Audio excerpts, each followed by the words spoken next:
Okay, there we go. All right, can you guys hear me? Let me know if you can hear me. Sorry I'm late. I had to make some tea because I have been very, very tired. But yeah, we have 15 people tonight playing 5 rounds of Swiss. Why is it 5? We'll see if we can get this down to 4 rounds. If there's only one undefeated, that's when the tournament will end. So, anywho, let me get out of solo mode. That's how I train for Frog OTK. Anyways, how's everybody feeling? We are post Retro Reborn, my first time commentating since ARG days. Commentating live, anyway. And I had a lot of fun doing it. Like I told you guys, definitely give us some feedback. In today's, what I put out 2 videos today. I think it was like Mastering Disaster. That video was already scheduled. And then I put out the top 16 deck list. But I'm going to be the lead commentator for all the Retro Reborn events for the remainder of the year. And there's like 5 or 6 of them coming up. So there are a lot. But that first one was really fun for me. I should say the first one that I was at commentating. It was really fun. Excuse me.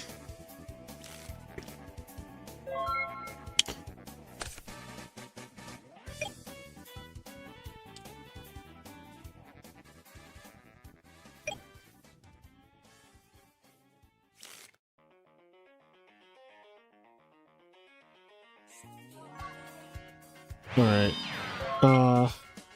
Yeah, I will be in Atlanta. I cannot wait. Actually, Atlanta's one of my favorite places in the world. So I haven't been there in a while too. It's been years. But I cannot wait for Atlanta. But yeah, I am excited for future Retro Reborn tournaments. My next tournament is the LDS in Vegas. That is like less than a month away, actually. So I'll be competing in that. But yeah, I got an email today from at least one person so far with, it's called Retro Reborn Feedback, and it's very long, very detailed, bullet points and everything. And I was reading through this, I didn't get to finish it though, but there's a lot of stuff in here, and as far as things I commonly enjoyed. The commentary had great energy. Frazier's feature site was goated. The match selection was great. Both players and builds were taken into account to diversify the content. A lot of stuff. So I will be reading over that in the next couple days. But yeah, if you guys got a chance to check out the stream, we did hit over we hit over 600 concurrent viewers. There was a point where there were over 600 people watching. I think my record on this channel is 643 for Worlds, Format Library Worlds last year. It hit 643. So we almost broke the record. And I think we can break that record this year. I think we can break that record before the next Format Library Worlds, which I will be streaming as well. So, yeah. So many events this year. Edison is eating really well. So are the other retro formats, because we did stream Goats on Sunday. I have my days all out of sorts. Sorry. Let's see. Chat, what y'all talking about? How's it going, TJ, Robert Reynolds, Liquid Rax, Minerva,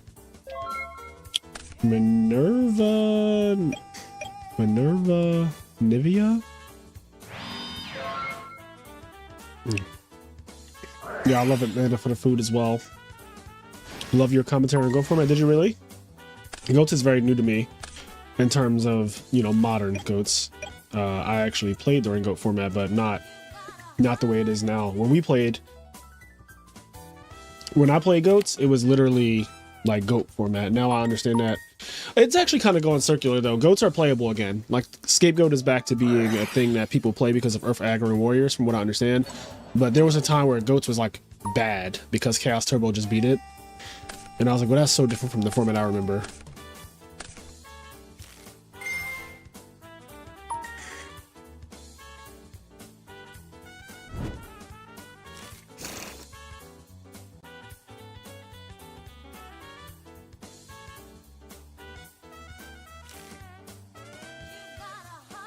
Sorry, 1 second. I should just send out this text message. I've been so outrageously busy. I'm not going to complain about being so outrageously busy because I did ask for all these opportunities. And it's like now that they are all, coming to fruition, I'm just not going to complain, right? because that's not how one should be when you ask for something. You gotta man up and get through all of it. So here we are. In GOATs, I play Burn. I enjoy listening to you ask questions and make inferences on cards and player decisions. You know, something that was interesting. I was watching, watching GOATs, commentating on GOATs, and I had someone who was a lot more ingrained in that community, Calvin, who ended up top 8ing the Sunday event, who was there to like kind of assist me in that. And I was able to use my just, I guess, natural Yu-Gi-Oh player intuition, or like good player intuition, to predict a lot of the things that were happening. And I can also tell when somebody messed up and even predict what was going to happen when they, like, other people were not able to. And I think that was just kind of shocking to me, because I'm like, I don't know that, I do not watch this format at all. Like I did not prep for it or anything like that. I did not like go in researching all of the GOAT things and anything like that. But it got to a point where I was just able to tell, like, if this is what's going to happen, or if this is wrong. And I thought that was funny, because with Edison, it's easy for me because I've been playing Edison for a while. So my future sight in Edison is like really keen, but in GOATs, it's like, I don't fucking know what's right. I assume that this is right, or I assume this is wrong. But then the players would do exactly what I said, and I was like, okay, well, I guess that was right. That Froggo TK guy got so close. If he played slightly differently at the end there, he had a chance to take it all. The deck is just mentally taxing. It is, and I think that the mental tax definitely caught up to Hector in the end, because at one point his opponent flipped up a Icarus attack and he showed his hand as though it was DDV. So like, that is a clear sign. That might be the most clear sign of exhaustion I've ever seen, right? Somebody flips up a trap card that does not reveal hands at all, and like, you show your hand. I don't know if I've ever seen that. And I think that is a sign that like he was just really exhausted, because Hector's a really good player, obviously.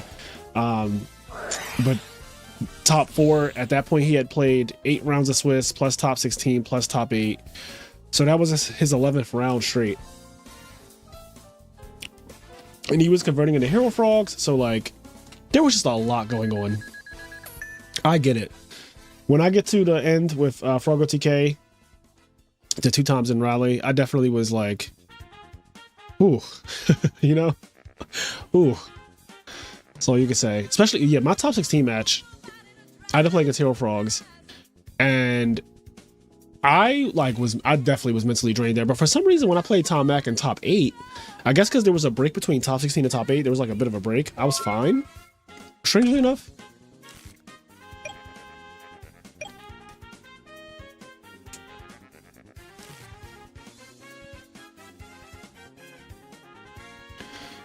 Also, we do have the, let me see, Retro Reborn. So this website here is really, really good. This shows like, this website has like a lot of shit in it. Like, it shows you, so Detroit is the next event. I will be there.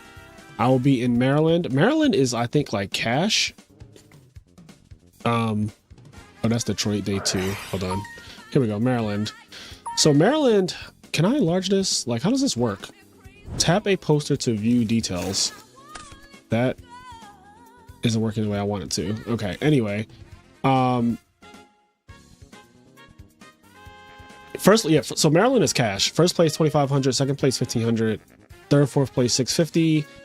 If you just make top 8, you get 275. I like cash tournaments. I like to mix it up. You know, last tournament was like all cards, and this tournament is going to be straight up cash money. Then they have these 32-man cash events, $25 per entry, top 4 payouts. Yeah. I wish I could enlarge this. I don't know why this does not let me enlarge it. But then there's Pittsburgh, which is in my state. I wonder if Nick knows that you cannot, like I cannot zoom into this. Like, I cannot see. That's kind of annoying me. Let me see something. Broadcast. What's this? Oh, they like embedded. Okay. Oh. That is cool. There's merch.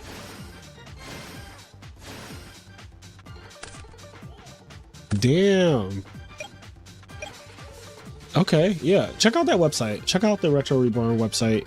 There's a lot on there.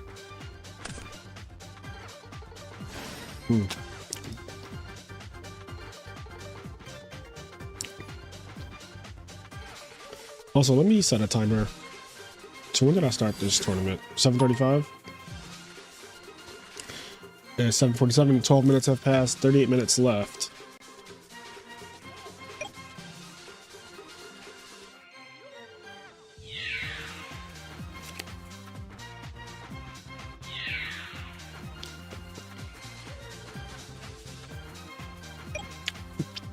Vasky.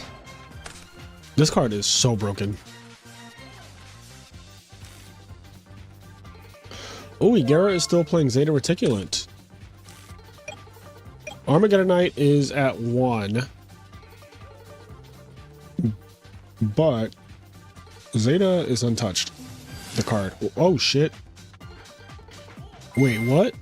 If you have 4 more dark monsters with different names in your graveyard, you contribute some in this. You contribute some in this card by attributing 1 dark. Then you can send 1 dark from your hand to the grave, destroy all monsters your opponent controls. So Raigeki. Once returned during the end phase, if this effect was activated, destroy this card. I haven't played this since Diamond Dude Turbo in like 2007, 8, 2008, 2008.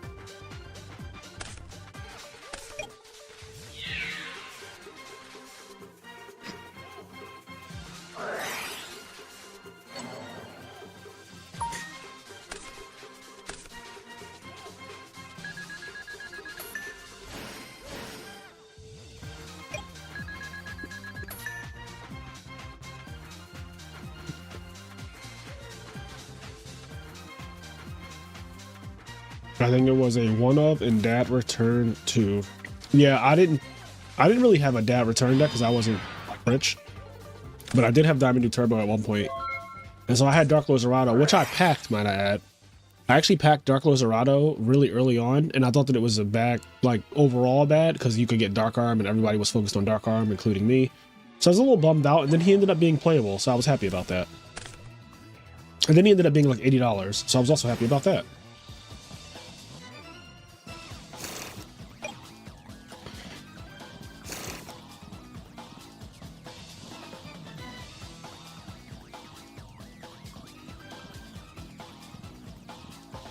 Okay.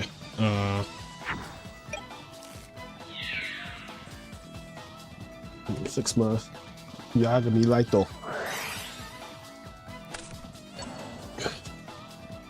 I was 14 in 2008. What a time that was. Yeah. What a time. Dark Arm Dragon was $300 at one point. Karma Cut. Chibi Gores versus Big Gores. Very nice. I have to also remember to go back to commentating for live streams that are on YouTube, as opposed to, or I should say, live streams that are for DB and not in person. In person, I could say anything. It was nice being free. Why would you get a token for banishing a token? Yeah, I think Zeta. Each time a monster your opponent controls is removed from play.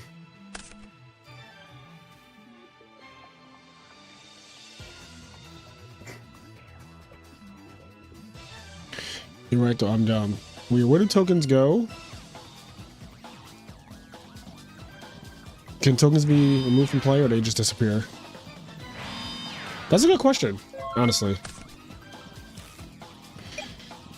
Like, there's no banish pile for tokens, obviously.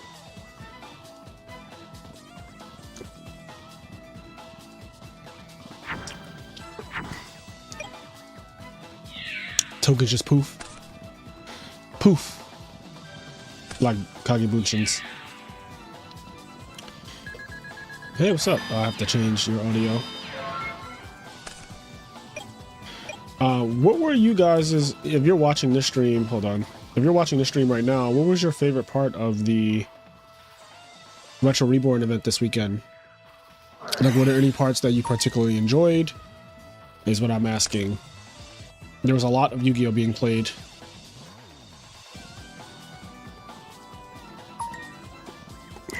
Boneless wings? I don't like boneless wings. I do not like... Oh, glasses. Glasses was my favorite part, easily. Yo, glasses? So glasses is actually... I didn't realize it at the time, because he had glasses on. But he's the guy who got me Dayquil on day 1. He, like, drove from the event to go get me Dayquil. So shout out to Glasses. I knew there was a reason I liked him. He was my favorite part of the whole weekend. He was just so fucking unserious and just so funny to me. Just happy to be there, doing his best with his magic cylinder. Honestly, I loved it. Like, I wish he made it really, really, really far. Like, he made top 8, which is already impressive.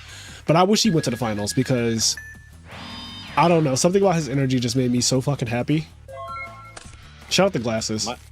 My favorite part was Shore banished.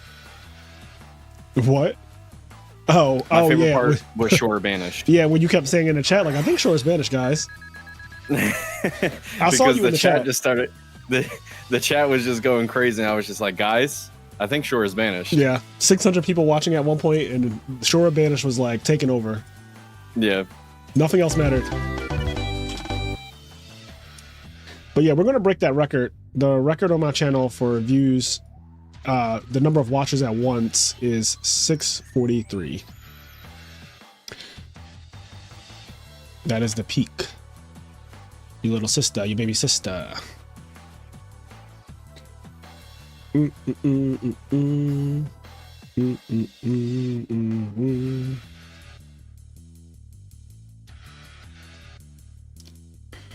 had 601 people watching at once, which is absolutely fucking insane. That might have been the biggest retro Yu-Gi-Oh stream I've seen so far. Like, I'm not sure if a bigger one exists. Like, between the Format Library Worlds and the one this past weekend for Retro Reborn. So I was happy about that. Oh, yes. And I also chose every feature match except one. And the one that I didn't choose ended up being a banger anyway. I chose every single feature match except Oscar versus Six Samurais. So literally every match you saw was handpicked by me. And it's going to be that way going forward. Because I don't know who it was, but somebody was like, before the tournament started, somebody said something about choosing randoms in the beginning. Like, oh, let's just get like 2 random people on. I was like, what? No. It's like, absolutely not. Like, what the fuck? Why would we do that? We're featuring the good players. We come to this channel. You get your jank, you get your master disaster, right? That's your casual content. But this channel is way more competitive than, you know, a lot of my peers, because that is one of my goals, is to be different in that aspect. I like showing really good gameplay. I've always been like that because I'm fucking competitive myself, right? So when it came to picking feature matches, I just did the natural thing that I feel like Konami fucks up a lot, and some other people could fuck that up too. But like, why would I show 2 players who, A, nobody knows who they are, they're not even playing interesting decks? Like, if you're going to show 2 random people playing Blackwings and Value, that's crazy to me. When you literally have the best Value player and the best Blackwing player in the room, or whatever, right? Like, why are you showing 2 random people playing the decks that much, much, much better players who are present are playing as well? Like, I'd much rather see the skill players do it, so that people can actually have a chance to learn something, you know what I mean? So that was my take on feature matches all weekend. I mean, listen, it literally started off the jump from round 1. We had like Piccolo versus Gohan. Yes, round it 1. was Zabo versus Eric Shen immediately. Yeah. Immediately. And then round 2 was Ernie versus, who ended up being the winner, Dirk Wagner, and Dirk lost. Like, Dirk lost to MST on 4 back row, hit Solemn, Heavy Storm. I was like, no. Damn. Bro, Ernie's nice. Bro, it was a fucking, so they were saying, like, if it was poker, the odds of Ernie winning was like probably 10%, and the odds of Dirk winning was 90% when he had 4 back row and like a monster. He had like 4 back row, Goyo Guardian. Yep. It was like 90-10, right? And Ernie just like, fuck it, MST, hit Solemn, Heavy Storm everything away. And then the odds just went, obviously they just switched. Yep. And I was like, that is so crazy. And Dirk, as soon as that river card flipped, yep, it was all over. Dirk, I know he's very mentally strong, and so he was able to hold it together and win the entire tournament, which I think is just a cool storyline, right? Like, you got to see someone lose and then win the whole thing, and that isn't how it usually goes. At least you don't get to see it, right? We just got lucky that we found the one round that he would lose, because he only lost once.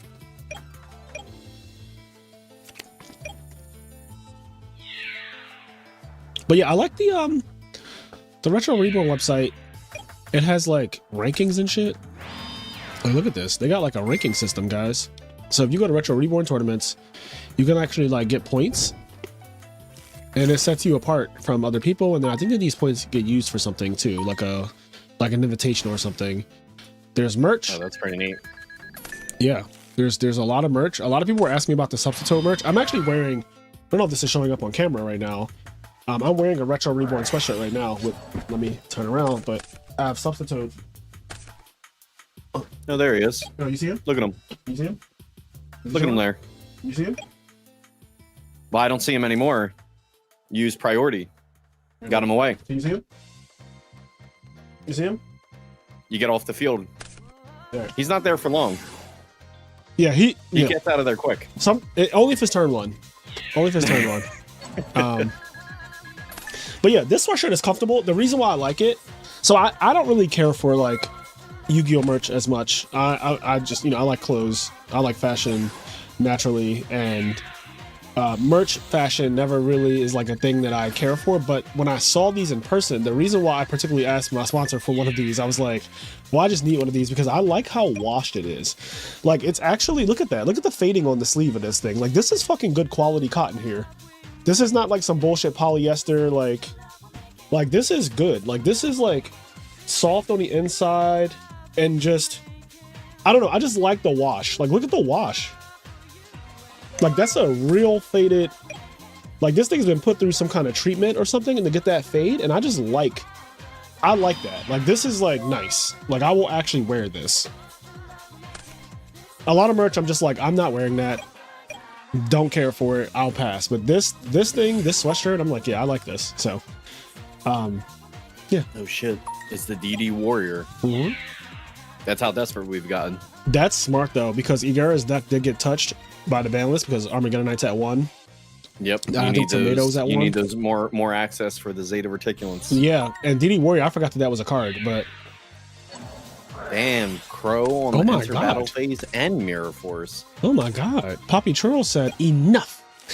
That's actually interesting. I wonder, I mean, like, I'm sure it was a fine Crow, but like, if the banish was never going to happen, then did you even need the Crow? I mean, yeah, I do wonder about that. I also wonder if, like, no, this is like super psychological here, but it's kind of a mind game if you do that, in my opinion, right? Because it's like, it's already going to get Mirror Force, so you don't really need to banish it. So if you DD Crow me before battle phase, I'm kind of believing that you don't have Mirror Force, honestly. That's true. But he did it at start of battle, and those things were already in attack. Yeah, he said when enter battle phase. It almost as if to say, like, I don't know, don't try to banish my shit, and if you do, like, get Mirror Force. It's really weird. It's just like a mind game to me. Yeah, it's definitely like when enter battle phase, because like you could just hold the Crow, but oh yes, guess who's coming down? There's 2 zeros on the field. Oh god, not Vasky. Oh, this is a good card to tribute too. Oh shit, does that thing turn shit to 0 when it attacks it? Yes. Oh, you can't set cards against this deck. No. Oh, you can't. You're not allowed to set monsters. The attack of any monster that battles this card becomes 0. Okay, yeah, you're not allowed to set monsters. Yeah, you can't set monsters against this deck. Sorry. Yeah, apparently the t-shirts have the same. I guess the t-shirts have the same. Like, you can tell that they're faded as well. I just personally really like the fading on these sweatshirts. Like, look at that, chat.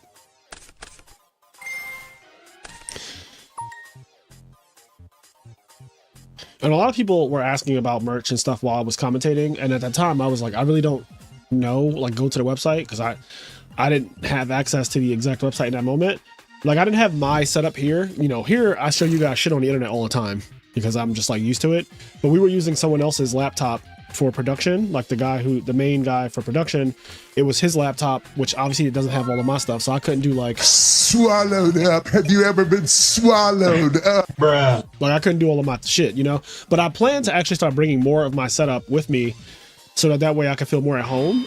The one thing I did bring, and I'm glad I brought it, was my light, like my main Logitech light, because as a brown skin, dark skin person, like, I don't want to look like an unlockable character. And I just knew preemptively, like, I need to bring my own lighting because they're not going to have that. And I was right. And so that worked out. I'm going to be bringing my own lighting. I actually might just buy an extra light. Their camera was very good too. Oh yeah. No, they're using a camera. The camera was a Sony camera just like mine. So it's a DSLR. Yeah. Like I'm using a DSLR right now, which is why you guys can see me very clearly. You can see my pores if I get close enough. Like this camera is like very, very good. Like if it focuses, let's see. Yeah, the setup was pretty legit. Like this camera is like very, very good. That's usually the thing I hate about most Yu-Gi-Oh streams is that Yu-Gi-Oh is just literally unwatchable. Yeah. On most streams. Yeah, Yu-Gi-Oh like is even Konami usually... events. Yeah. Yeah, no, I agree. Yu-Gi-Oh is typically not the highest quality when it comes to streams, and that is something that can be improved upon from multiple angles too. The commentary angle as well as the production angle.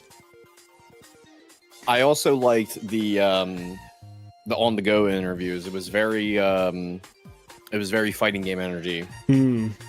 Like the interviews away from the commentary desk. Yeah, they started off that way, and then it became at the commentary desk because it was just easier to get them to come over where we already have a setup than having to get like a camera crew and a microphone into the hands of like an interviewer and an interviewee. And it was also a bit chaotic when people would be coming in and out the room and they were interviewing in that exact spot. It's like, this is not a good spot to do an interview. So, yeah. But it looks nice. It looks really nice. Yeah, the spirit of the idea was pretty good. Definitely can be worked upon. Something that I would like, and maybe this is like way too much, but a dedicated feature match, like elevated platform would be nice. I think like a little mini stage thing. Yeah, like a mini stage type thing. Like it doesn't have to be super high up, but just like an elevated platform where people play on stage. That way, after the if you want to do an interview, I think it would be best up there, right? Like the way Konami does it. Like after the interview or after the match, they pull a person over to the side, but they're still kind of like in an area where people aren't there. Yeah, no, I don't think that would be that difficult to do. It would just basically be like a wood platform. Yep. It doesn't have to be something overly dramatic. Yep. But I don't know how, like when it comes to transporting that type of thing, right? And then it's like, okay, it might not be worth. And every place we're going to be at is going to be a little different too. Yeah.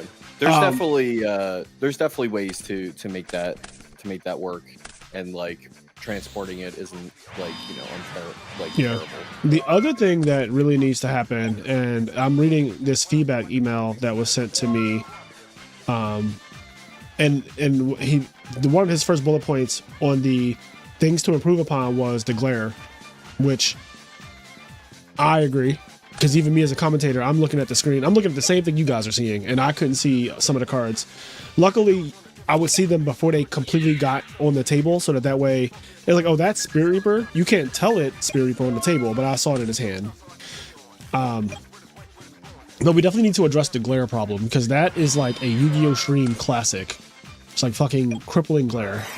It's even more prevalent in retro tournaments because most people have high rarity retro cards. Yep. Because basically, for lack of better word, they're at a set price. Like they don't really change too much. It's not like a modern card that comes out every few months that's like $200 for a playset or something. Right. Where not everyone will have that. Simple trick is using an umbrella. Yeah, that's what I was thinking as far as like the glare, like some kind of canopy thing above the table, but then you also have like a lighting thing, but it's like soft light. It's not like extremely bright. It's just enough to illuminate the cards. Yeah. But not be like basically a solar sun above it. Yeah, I think so. In my head, I was thinking of like a whole tent situation, right? Like the feature matches are held in like not a literal tent that's completely closed off, but just like 4 pillars, like a 50% where it's like it's above them, but like you basically can see the players from all 4. Yeah, area. like no matter what side you're standing on, you'll be able to see them, but above them is like just a tent type of situation, and maybe the camera is pointing down from the top of that tent, and I'm sure that type of thing is possible. Because Yeah, glare is just annoying for everybody. What's up, maggots?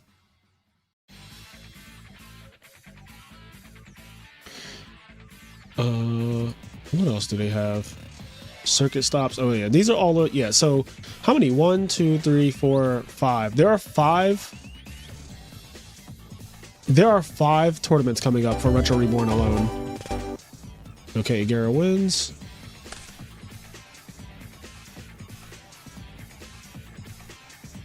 Yeah, definitely for the glare, I think the biggest priority thing would just basically be blocking out lighting that you can't control. So like basically lighting in the hotel like conference room from the table. That would definitely help the most.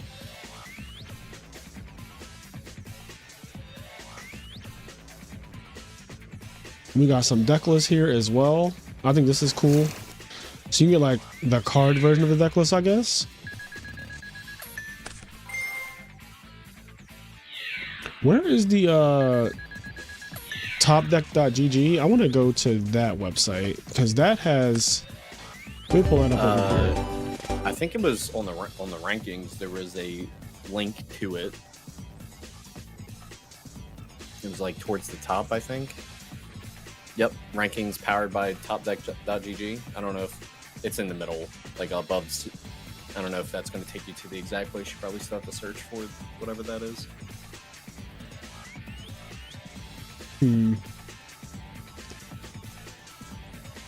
How do I find RRC? No. San Jose. Yeah, see, I don't. Now I can get to it. Huh. Probably a filter up there that is like only showing events that are upcoming and not past, but it says anytime, so I'm thinking like that should work. Yeah, I don't see them showing here. Riftbound.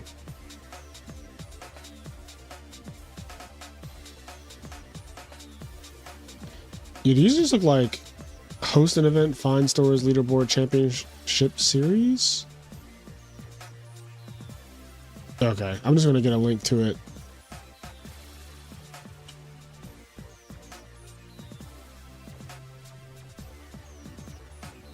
Yeah, I found it instantly by just using Google. I just like how, you know, Google's just the best place to find anything.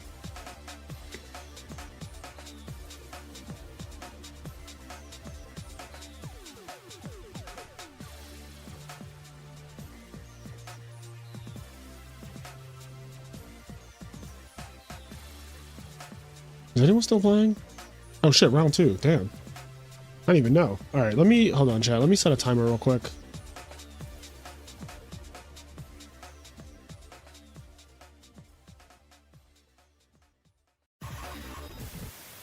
Who is playing round dos? Thug Tears is undefeated. Let's see. Can we find? Oh, they're playing each other. How perfect. How perfect. How sweet.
Oh, past events don't populate.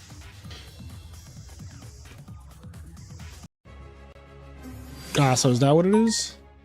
So I just basically need a link to, I mean, there's a link in the Discord, not open my calculator. There's a link in the Discord server for Retro Reborn. So Retro Reborn, that's Toledo, San Jose, Edison.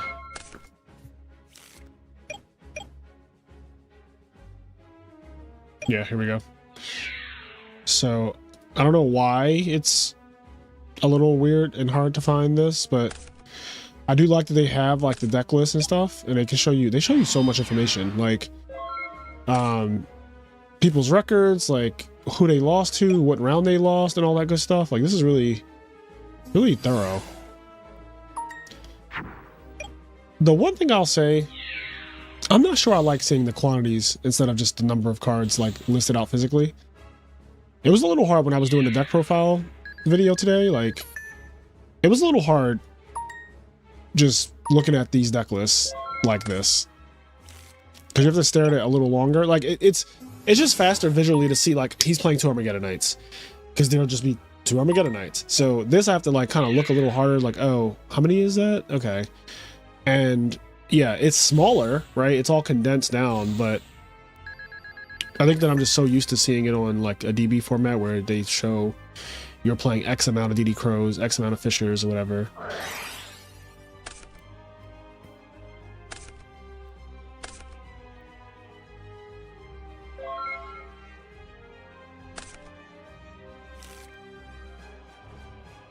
Skill successor. Success in the skill. Oh, we were trying to floodgate out here. Yes. Would love for you to do a reaction video with the one Jame on good or bad Magic cards. I don't even know who that is. What days, times are Fraser's DB tourneys? JANK only or normal Edison? Usually I do tourneys on Tuesdays.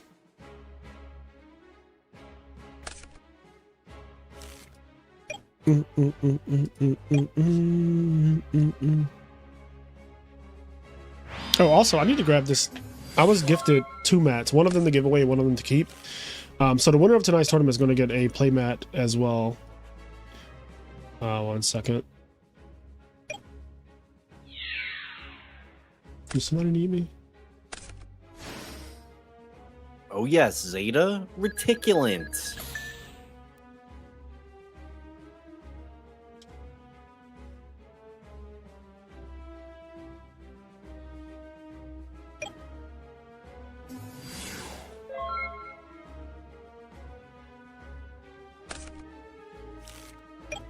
All right, 1 sec.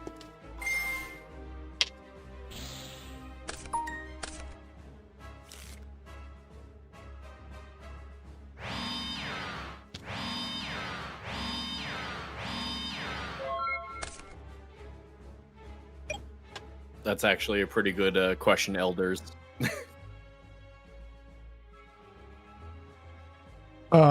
No, I did not go home after my infamous match with Peter Chang. I topped that tournament and then had to show up day 2 to play top 16 or top 8 or whatever.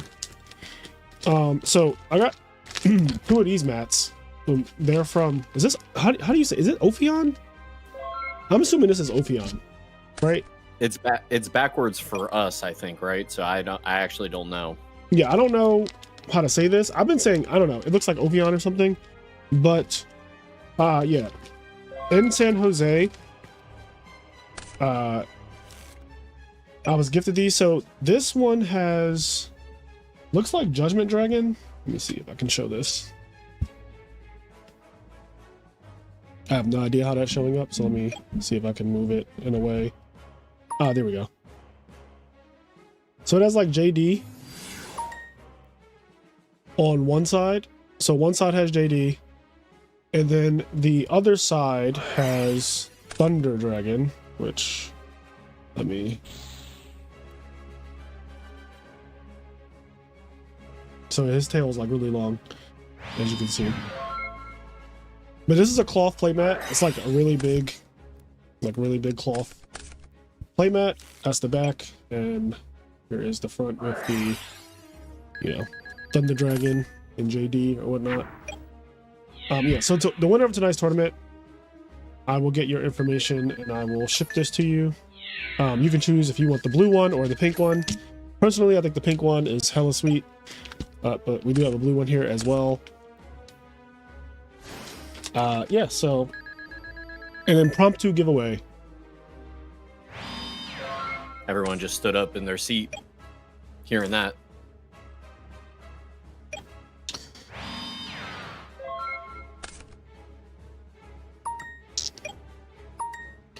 I have not started reading the books yet. No, I don't have time for like anything at the moment. I am so busy. Like, I still need to read the Hunger Games book because they officially have a trailer for the movie, and I love the Hunger Games a lot. Like, I read the last book, and then the movie came out that year. This movie's come out in November, so fortunately, I think I'll have some time to read it before then because November's very far away. Like, November is very far away. But that is the next book I'm reading will be the new Twilight Quarter Quell book, which I think focuses on Haymitch, which is Katniss's mentor from the first movie. I was watching earlier and had the thought to ask you in your next stream. Let's see.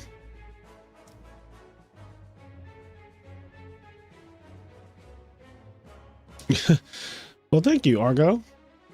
Or Argon. Is it Argon? They made good mats. Remember, for you love my Final Fantasy one by them. It has Sephiroth and Cloud. It's a 2-player mat. Oh, did I see that in person? Chat not moving on stream? Huh. Why is that? Looks like you accidentally scrolled up. You just gotta hit that arrow. Okay, hold on.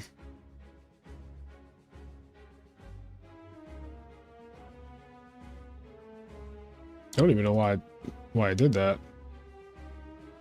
Is it going to auto scroll now like it was? Because I normally don't have to do anything to that. I usually just set it and forget it. Yeah, it went up. I think you just might have accidentally scrolled it once. So that shouldn't be possible. Just because the way it's set up through OBS, like, I don't even touch that. I have to literally click a button called interact to even touch that chat. I feel like, I see. Yeah, I feel like it's something. Like you don't even have anything open. No, that chat. Like, I'm not touching that chat. Is not actually something that I'm touching on my computer. It's just like you make it a source on one of your scenes in OBS, and then it's just there. Oh, that's crazy. Yeah, so I don't know what happened because that's never happened before. I'm also not used to seeing the scroll thing. Like, let me refresh that actually. It's weird. Whatever. Let me take it off of top chat though. I know I don't want that. I know I don't want top chat.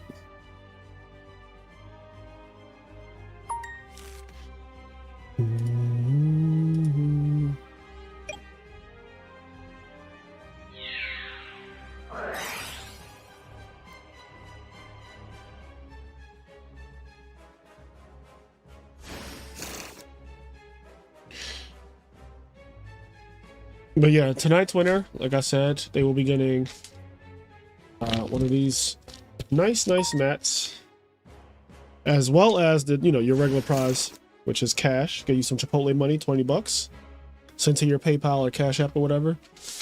Yeah, we got some payment. Let me see. Let me check OBS to make sure I'm even showing this right. Okay, yeah, this one has like JD and Thunder Dragon on it.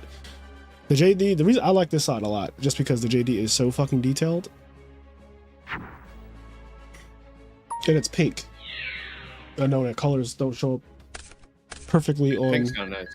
Yeah, the pink is really nice. I have a blue one too, but I think because the blue is very close to the color green, it's harder to see it on screen. But yeah, that shit is just like, the green screen is like absolutely not.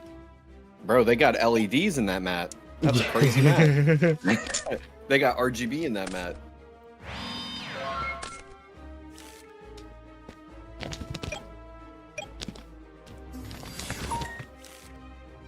I don't know why YouTube defaults to top chat. I don't even know what top chat does besides be annoying. Like, I don't even know what the intention is. Do you remember it was like, I think it was like someone gave a $30 or like $50 donation and it didn't show up in top chat, and we were just like, so what's the toppiest of chat? Yeah, like if it's not someone giving $50, like you gotta spend more bread. Like you gotta drop the hundo to be seen. Yeah, if it's not the guy who literally donates money, then I don't know who is Top Chat for? You know what I mean? Like, who is it for?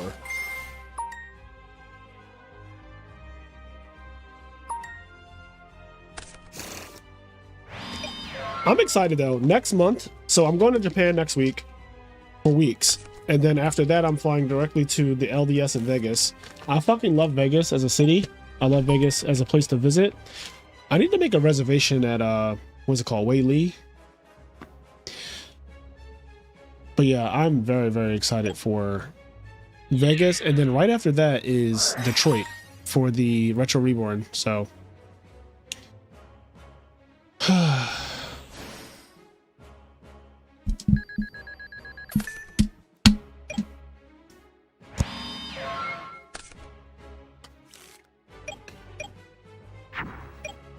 Zeta reticulant. Zeta. So far, no signs of anti-meta today. Yeah. I don't know if there's one in hiding, but you think they crawled away into their cave under their rock? Bro, I like the insects. That was really epic last week. The insects definitely carried, I feel like. But I just cannot with these King Tiger Wing Who's Thunder Kings. Like, bro, there has to be more.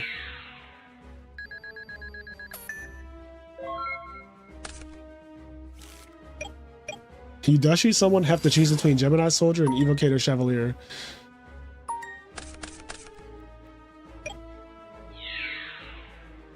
Dark Skilled Magician. Not made them in the cucks.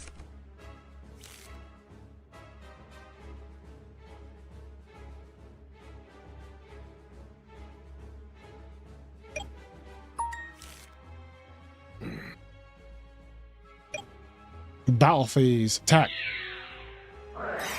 Okay.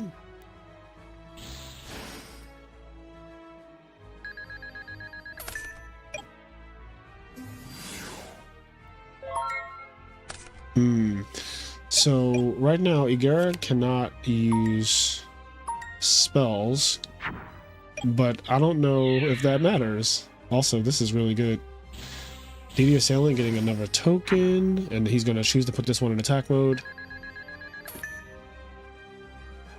Zeta is such a cool Yu-Gi-Oh card.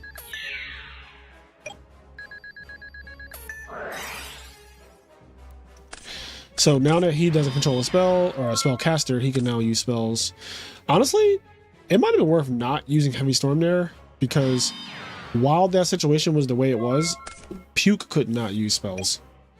Right. It's always they gotta normal summon first before they can play. Yeah.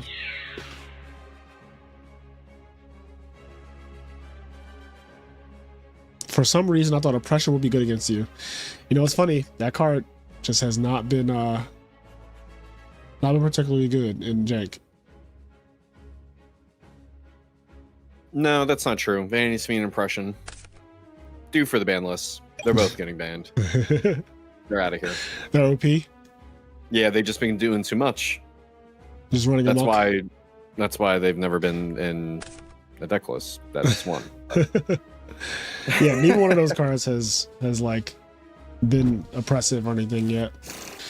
Because I always say, if your deck is weak in JANK format, if your deck is weak to Oppression or Vanity Scene, you built a fucking glass cannon, and you need to go back to the drawing board.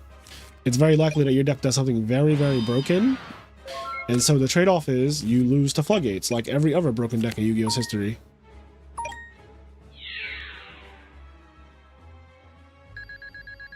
Can't have it all.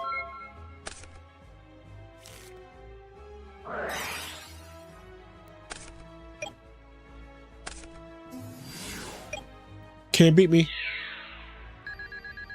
Dark Resonator kind of nice. The War Lady? Oh my god. The one-ofs. Let me in! This little 500 is just like pelting you. What's the star level on a reticulant token? That's a good question. They are 2-star monsters. That's pretty good, actually. It is. Especially with Dark Resonator. Because Android is nice.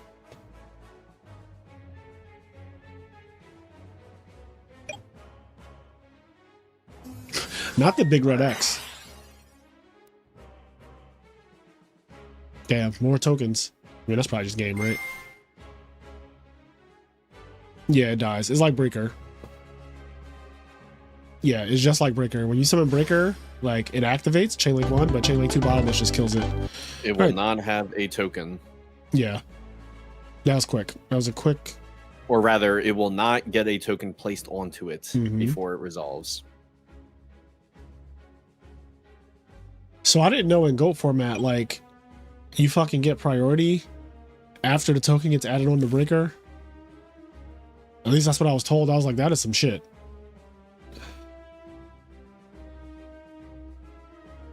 That's pretty nuts. That's not right? Okay, so I just said that is not right. I was like, that just seems crazy to me. Like, so you get the Summon Breaker. Obviously, that part still activates to put the token on it.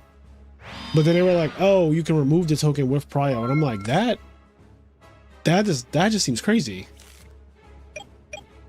What one GOAT? Angel Without Chaos. me. Oh, the return chaos deck? Well, he played one copy of Return from Different Dimension, which is why I was reluctant to call it Angel Chaos. Or Return, or I'm sorry, I was reluctant to call it Chaos Return because I'm like, his deck is not necessarily trying to just go for that. Like, he played 3 Shining Angels, and apparently there's a deck from 2021 that was actually Angel Chaos, which I think his deck was more like that. Right. Because I don't like when decks are named after a one of. Unless that one of is like highly, unless that one of is highly searchable. But I hate Rescue Cat, like Synchro Cat in this format, like in Edison, it's like, stop.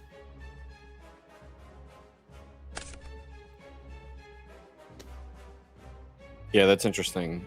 Angel Chaos. Yeah, I think we can find his deck list. Let me see. Yeah, I'd be curious what it looks like, because I know a little bit about Chaos Return, because generally, like, they're trying to sack you with like Nobleman cross out one of your flips. They banish like all their Dekoichis, and then like you go return, summon Zaborg, summon Chaos Monster, do stuff like that. Okay, so day 2 GOAT view bracket. So here is the bracket, and Tongue, his deck list is here. Oh, wow, so, pictures, okay. Yes, so triple Shining Angel, no tomatoes, double Zaborg, double Book of Moon, double Chaos Monster, triple Dekoichi. We're actually siding the return. You're not even playing it in the main. No, there's one right here. Oh, okay. Yeah. I just skipped right over that. Yep. These deck lists are, it takes a little time to get used to, in my opinion, because the cards are not like broken out in quantities, which it just makes it like you have to stare at them a little longer than you normally would, right? Yeah. Yeah, I see what you're talking about here. Yeah. You can view the text one. Yeah, but then we're doing a stream, right? And on streams, pictures are just gonna always be better. So like I'd rather it be like this, but I do like the way Dueling Book does it, where you see like double Chaos Sorcerer, you see triple Dekoichi. It's just quicker. Like your eyes will quickly realize what something is played at in quantities by just visually seeing it, more than having to read it on the card. And it's small. Like Solemn Judgment X, like 3X is like that 3X is small. Yep. But you know, it is nice that we even have this, so I'm not mad at it at all. What's that last? Oh, okay. You can scroll down. All right, here we go. Jinzo. Yeah. Decree, Saku. Sure. Yeah. 1 extra return in the side deck. This card was insane. Roulette Barrel. Can these cards be clicked on? Oh, they take you right to TCG Player. Interesting. Yeah, this website is dope. Topdeck.gg is dope. But yeah, this is the deck that I got first, and the deck that I got second is Daniel Wood, whose name is Wink online. I think he's like one of the top GOAT players or something like that. But he's playing, this is Warrior, right? This is just Warriors. And triple Solemn, double dust shoot, and he just has like a bunch of warriors that are annoying. Very low monster count. Yeah. The finals was amazing. It was a Solemn War. They both drew double Solemn in their first 8 cards, I think it was. Oh, that's due for a crazy game when yes, that happens. Well, the very first interaction put them both at it put the one guy who won at 1,000, it put the other guy at 2,000. That was the first interaction in the duel. He was summoned Blade Knight. I think the guy went set I think he like set a bunch, summoned Blade Knight at 2,000, and I think he got like Ring of Destruction, and then the other guy went Solemn, and then he Solemn that. So then it was like you guys' life points get cut in half, and then Ring happens. Yeah, you both take what, 16? 2K, because the guy was 2K. It still, oh, okay, so it still takes the attack the value that it was on the field. Yes. So they immediately went down to no life points, and I was like, "Yo, this is so scary now, right?" Like, that's so crazy. Yeah, because the Warriors is a hella aggressive deck too. So like being that early, like you could just get swung on by a Kaiku and that could be game. Yeah. Solemn's at 3. Also, Snatch Steal. Being low life in GOAT is kind of scary sometimes. Yeah. There's a lot of ways to get your shit cracked. Yeah, what was interesting is seeing them attack directly. I'm so used to formats where Gores is a thing. So like in GOATs, when your opponent is open, it's just open. Oh yeah. It's fucking absolute open season. Yeah, there's no thinking. Like, it's like you're open, I'm attacking you as hard as I want to, and I don't have to think about, like in day 1, we watched 8 rounds plus 4. So we watched 12 rounds of Yu-Gi-Oh! Day 1. And Gores was in a lot of them. Gores might have been in every single round. Like literally. I remember watching the game of Eric. Eric got he got some fucking respect smacked into him from a Gores. Yes. Yeah. Gores is very good against value too. Yeah, I think Zabo might have won game 1 because of Gores or something like that. Yeah, no, it was a hellacious Gores. Yeah. It was like it literally swung the game entirely on its head. Yep. So Gores is such a big part of Edison gameplay, and I also think that Gores is just really good for Yu-Gi-Oh! Because it adds another layer of skill expression, right? When you remove Gores, what you are saying is there's an entire aspect that you do not have to think about, which is attacking directly. And I like there being as many pieces of interaction as possible, even if it comes down to attacking your opponent directly. Like, so that's just like how I feel personally. I think that Gores adds skill expression. Yeah, when Hero Frogs draws Gores, it's also hard to read. Like, you can read Gores against a lot of other decks. It's hard to read Gores against frogs, like all frogs, because they just play like they have Gores all the time. Right. I mean, their main turn 1 opening, you know, they're tried and true. Literally, yeah.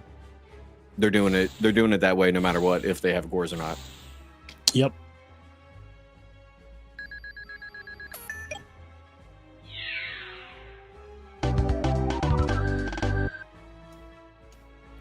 That should be me.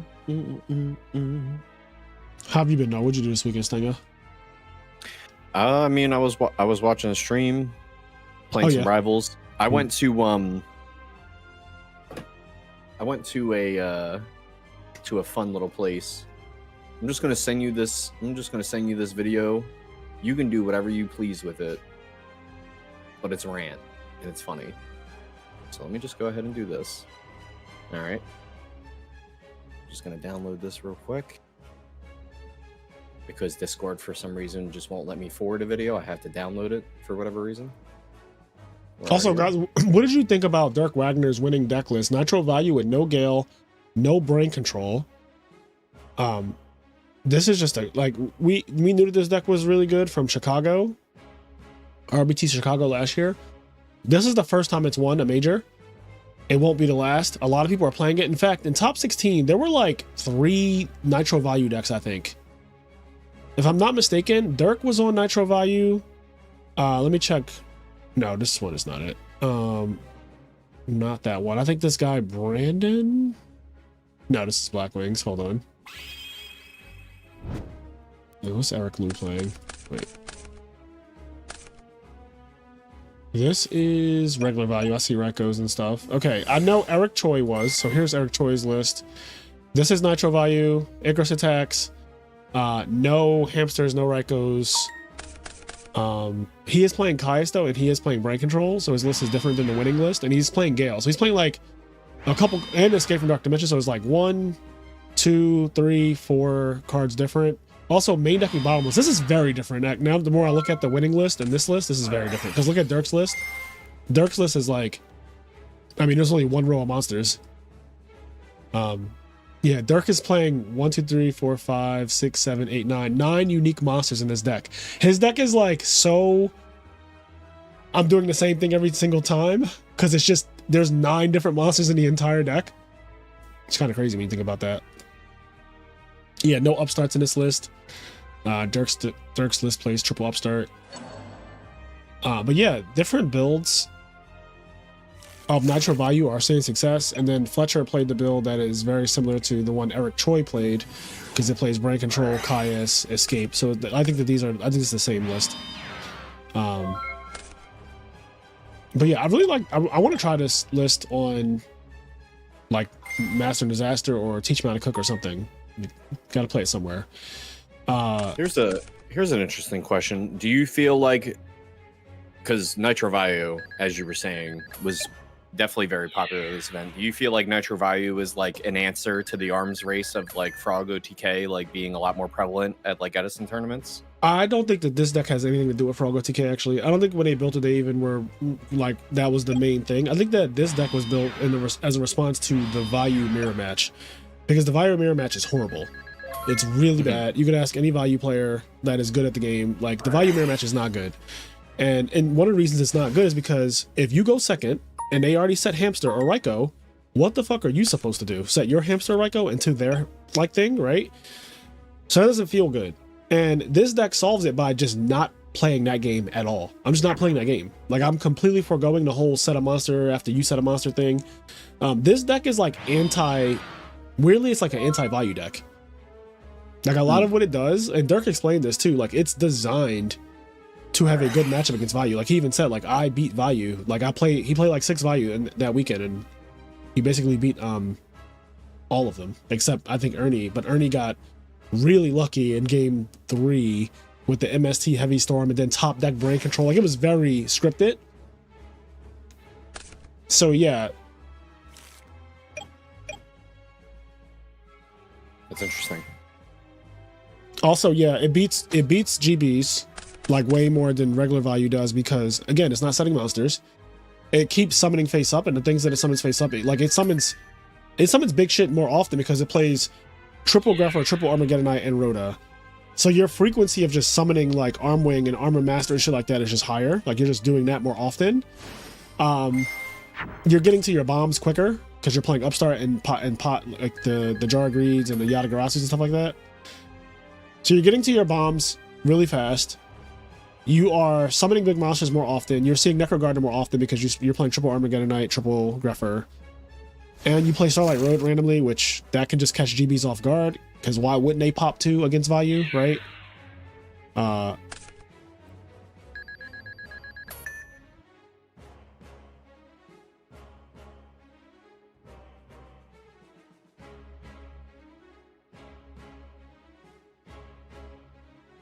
Yeah, draw traps are just so good.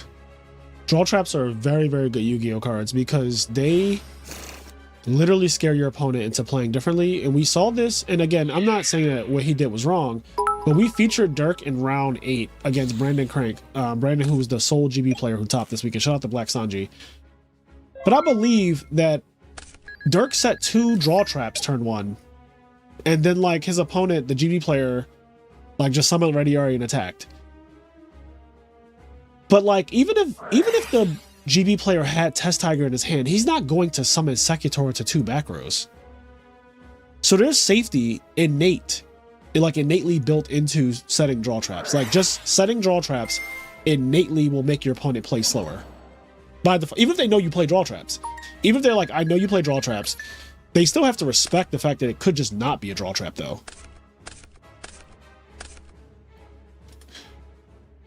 No, Brandon Crank, thank you for the $5. Stop bringing up my ass whooping. All love.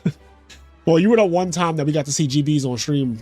I think you were the only GB player we called on stream And you're the only GB player who topped. So like I chose the right feature matches, I feel like, this weekend. I chose basically, without trying to do this, I basically featured everyone who topped. Zabo, Dirk, you, Brandon, Marcus Hayden, Eric Choi, Nima, who else? Like pretty much every round, Oscar. Every round I pretty much featured someone who ended up topping the tournament. And I think the only round where that wasn't like true, well, the main one that I can remember, Valhalla Fairies did not top, but I was rooting for Mr. Z.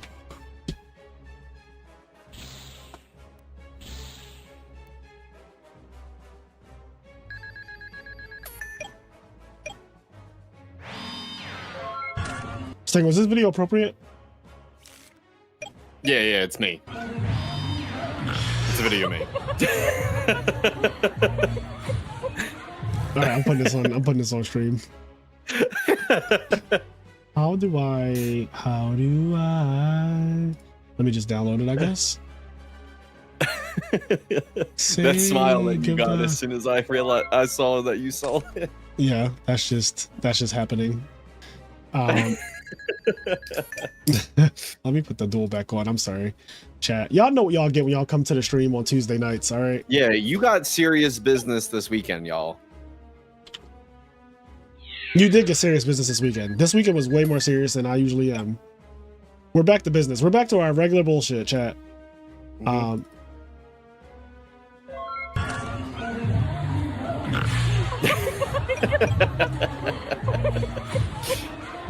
This is fucking Stango's nonsense. Yeah, so I went to a trampoline park with the wife and the stepdaughter, and she wanted me to go on the zip line, so I went on the zip line. So that was you swinging around like that. Yep, I was just swinging. I'm gonna swing.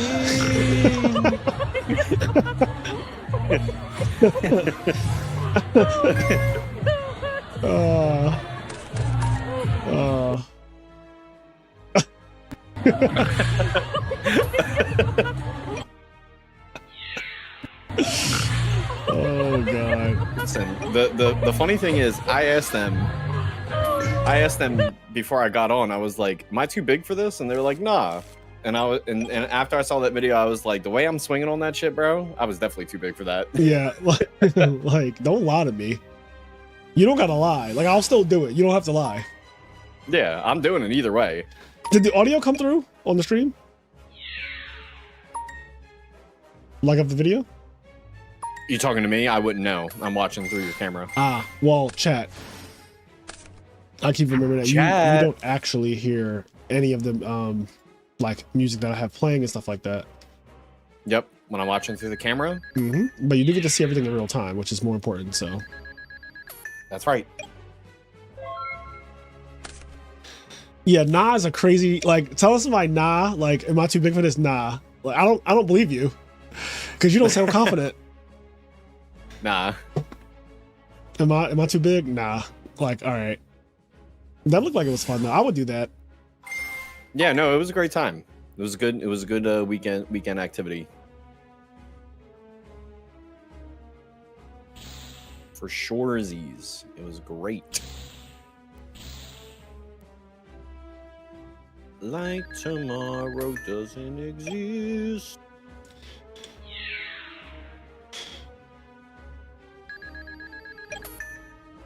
I want to swing from the chandelier, from the chandelier.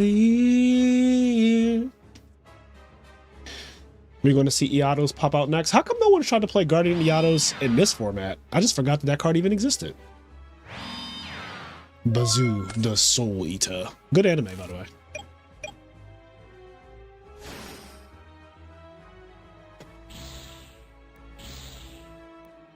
Nitro Vayu.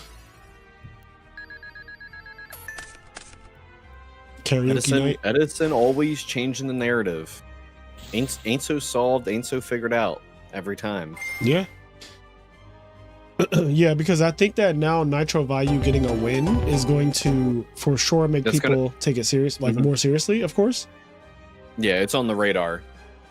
Like I was having a conversation with I think it was HT19, Dirk. We were at dinner. This is after the event day one. So it's like 20. Oh my God, $50. Gundam, thank you so much. Holy shit. You scared me just now because it shows up in red. Yo, what's up? We were at dinner after the event, and we're like 25 people at the table. And Dirk is sitting in front of me. HT19 is sitting to my left. And I don't know how we got into the conversation, but I think I was just talking about like, oh, Nitro Vi is going to be more popular now. And then HT19 was like, I don't know, like, because at Chicago, 3 of them topped, they got to the finals, and it still wasn't popular afterwards like that. He said, except for like a month. Like, it was popular for like a month. And I was like, yeah, that's true. But winning is a big deal in Yu-Gi-Oh! Like, Yu-Gi-Oh! Players, for whatever you can say about this community, when a deck wins, it's like a different vibe that happens after that. Like, winning is a big deal, and establishing a deck is real. And I gave the example that if Hero Beat had won a tournament, because it never has, if Hero Beat had won a tournament, I said you would see a lot more Hero Beat if it won a major. Like, factually. I genuinely think that, because right now Hero Beat is like dead. Like, it's just not played. And I was just saying, like, if oh, round 3's up, holy shit. If Hero Beat won, like, let's say Hero Beat wins the next event, I think you would get a resurgence of Hero Beat players. The same way there's been a resurgence of like GB players. Like, all of a sudden at Raleigh this year, there were more GB players in Raleigh, which was an Edison major. There was more GB players there than any other Edison tournament so far. Bro, yeah, zombies. I hate it when GBs win, bro. GBs win, they all start coming out. They start flocking out so bad. Also, Raleigh is like, I'm not going to say what I was going to say, but Raleigh is basically GB country. That's what it's called. It's kind of like if you're a certain complexion, you don't go to certain places. You know, right? It's like GB country. You don't go down to Raleigh or, you know, like South Carolina like area if you don't want to play against GBs. If you're a Frog player, Raleigh's not safe for you. Yeah. That's what they told us, but then Frog still won. Yeah, so it's very interesting. Like Tim said, Graviro's Plants got second in RBET, and Volcanic Control got second at Ultimate Time was at Providence. And if they won, they would still be here. And I agree. If those decks had won those events instead of getting second, everything changes. Like, no one plays that Volcanic Control deck that literally, I mean, again, they got second place at the fucking, at a major. And I did content on it. I did a lot of content on it because I actually like it. I even talked about what its weaknesses are. Its weaknesses being that drawing Volcanic Shell and Thunder Dragon in excess of 1 is bad. And because you play so many cards that are redundant like that, you play Blaze Accelerator, Volcanic Rocket, Thunder Dragon, Volcanic Shell, Gravekeeper Spy. There's a lot of cards that you do not want to see more than one. You just do not want to draw more than one of these. If you draw one of them, the deck runs smoothly, it runs great. But if you draw like double Spy, which is not that bad, but if you draw like double Thunder Dragon, double Volcanic Shell, it starts to get like, all right, what are we doing here? Like double Black Garden. But outside of that, the deck is actually good. Like, I think it's genuinely a good deck. No one plays it. Like, no one. So, can we talk about how DB Sucks extra deck only has three monsters in it? Listen, well, I got how many Stardust are in there, chat?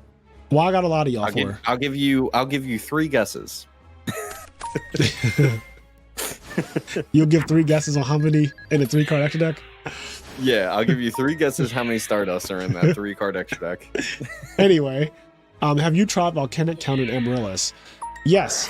The first Amaryllis deck ever was Carpath's build that uses that.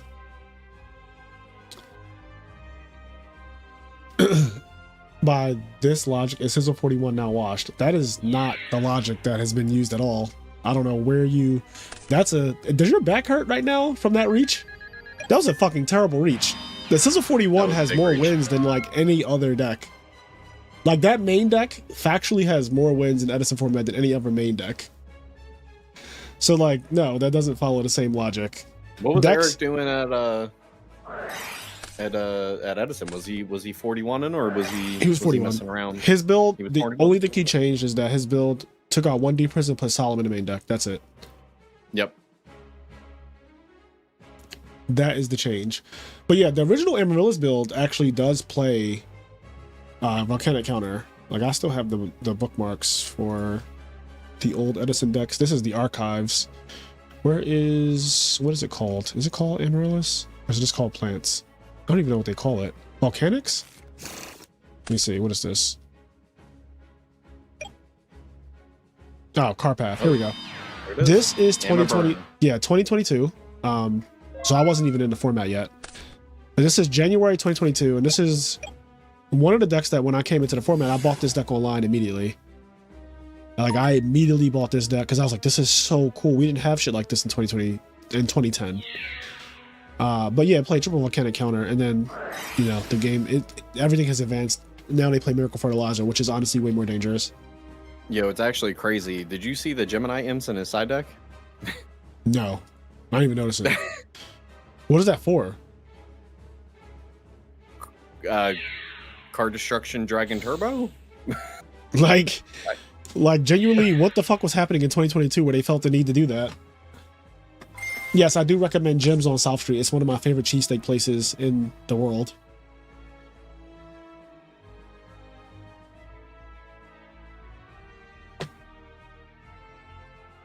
It's crazy though how getting second place, even if your deck is unique, after a while people just kind of forget and stop talking about it. And that is what has happened to like the Volcanic Counter deck, the Gravarose plant deck apparently that I don't even know about. So there you go. That's just like a anecdotal evidence right there.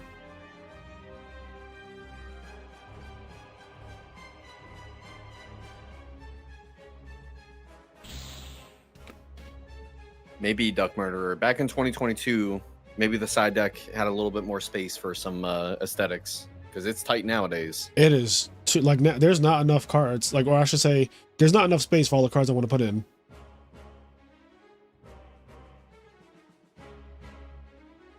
Do you shame people who don't get Wiz? I don't shame people for their food choices unless it's coleslaw. That's right.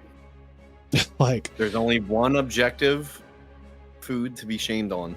Yeah. Actually, let me retract that. There's only one objective thing that people call food to shame on. Because that shit is not food. That shit is not food, bro. That's the shit that clogs the city pipes. Yeah, like there are foods that I do not eat personally, but I know they're still good. Like I don't eat potato salad, but I know potato salad is good. I don't eat it, but I know for a fact it's a good thing. Coleslaw though, you want attention. You aren't loved and you want attention, and that's why you eat coleslaw. You're acting out. You're acting out, you're lashing out, and this is your way of trying to get attention. That's what I think. That's what I know. But yeah, I don't shame people for like not getting Cheese Whiz or getting Cheese Whiz. I don't care what you do. I'm fucking weird as hell with food. Like I have a lot of weird preferences. I get hoagies. Oh my god, super barrel. A lot of damage. I get hoagies and take off like half the shit. I don't like lettuce, tomatoes, onions, and all that. I don't like any of that shit on my sandwich. Yeah, I'm a big not like lettuce tomato guy. I think like I kind of like the overall taste of a tomato, but like it's just got too much water in it. Like give me a dried tomato. Dried tomato's not bad. Like tomatoes that you would eat in like pastas. Those aren't bad. Yeah. I mean, I love red sauce, so it's tomato based. So I do like the taste of tomatoes. I just don't actually like biting into a tomato. Like, don't give me a burger with a tomato on it. Don't give me any sandwich with a tomato. He is going in. Don't give me any sandwich with a tomato on it. I'm good. Oh shit! Oh my god! Annoying. Annoying. Have you ever had Carolina coleslaw and what, the way he did that? Yeah. Probably not, right? But well, I think what really happens is like your opponent goes into battle phase, and before they attack, you go, "I'm going to reckless greed," and then right, yeah. We could just assume that that's what happened. Brandon said, "Have you ever had Carolina coleslaw and hot dog chili?" So I'm gonna tell you right now, I will not eat either of those things. You could tell me that it's the best thing you've ever eaten in your life. I will never eat that shit in my life. There's just some things that like they're non-negotiable for me. I'm very picky when it comes to food, and I will not eat coleslaw. I will not eat chili. Like I don't eat chili. Chili's just not a thing that I eat. I just don't eat chili. I don't eat coleslaw. Don't care for it. And I don't care how good your grandma makes it or whoever. Like people are like, "Oh, you got to taste my grandmom's this and that." I don't want it. Like I don't want it. There are foods that I like. You know, give me a good steak. you know, stuff like that. But like, I'll pass. That, like, I will just pass. I did not find a good restaurant when I was in San Jose, unfortunately, because what I didn't realize was day one, because it's a one-day event for, well, it's a two-day event technically, but like day one Edison tournament, the major, went until like 11 p.m. When we got out of there, everything was basically closed or closing, and we had a party of like 25 people. No exaggeration. We told them that there were 19 of us, and then 5 more people showed up, and then another person showed up. So like literally 25 people at dinner. Most restaurants cannot accommodate that. Most restaurants will not accommodate that at 11 p.m., 11:30 p.m. when we actually got there. So we had to settle for like shitty food night one. Day two, I had to catch a flight. We ended up going to In-N-Out. I'll be honest, unless you were raised in California, I don't really get In-N-Out. Because like the fries are so unplayable that everyone was telling me that I have to get them extra well done to make them kind of bearable. The fries are so bad at In-N-Out that I had to Google, why are the fries so bad at In-N-Out Burger? You know what I found? I found several Reddit threads explaining why In-N-Out has terrible fucking french fries. It's like a legitimate thing that like people talk about and have been talking about for decades. So they don't double fry their french fries, which every other french fry you've probably ever had in your life has been double fried. And that's like literally a problem because they also don't wash the starch off of them either. So it's just like the fries are really bad. And for me, if I'm going to have a burger, chat, we got to have fries and we got to have good fries. Like, why am I going to a burger joint if I can't get the fries? That doesn't even make sense. What's up, Macro? But yeah, I just wouldn't go to a burger joint where the fries are ass because a burger and fries is American. That's like the quintessential American thing. You're not getting the spaghetti without the meatballs. I don't know what to tell you. Yeah, like it's like, oh, just don't get the meatballs. Like, why would I go to a fucking pasta shop and not get meatballs? It's like the meatballs suck, but the pasta is like what the like no. Because the problem is you're competing with every other place that sells burgers and fries, and there's a lot of them. So my problem is always like, you know, I love California. Cali is actually one of the places that I would consider moving to. But like In-N-Out Burger, it has a very obvious cult following, but I think that is just people from California. Like it is just people from California love In-N-Out. I think it's just because it's all they have. Until recently, they got like Five Guys now, and I think they have like Shake Shack now. But yeah, In-N-Out is like it's a psyop. It's just all they have. It's a psyop to me.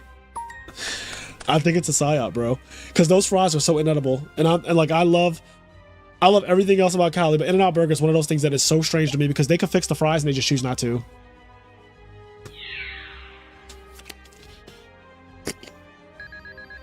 But yeah, so I did not have any good food, unfortunately, because day one we just got out too late, and the place we went to was attached to a casino, I think, and it was terrible. And then what's happened?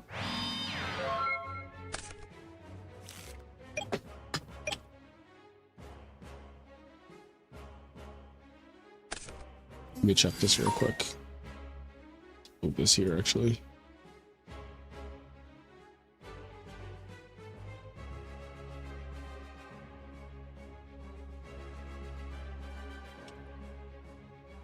Yeah, I've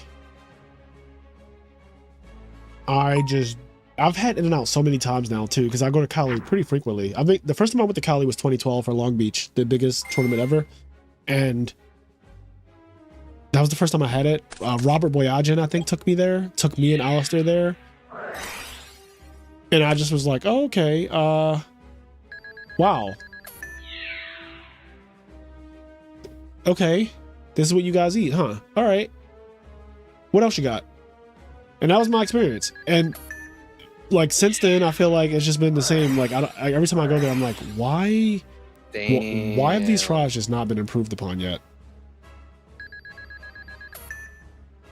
What's crazy too is that that dimension wall, he didn't even have to solve it there. Yes, he did. He would just gain the life, right? No, with the prime material. This is battle damage.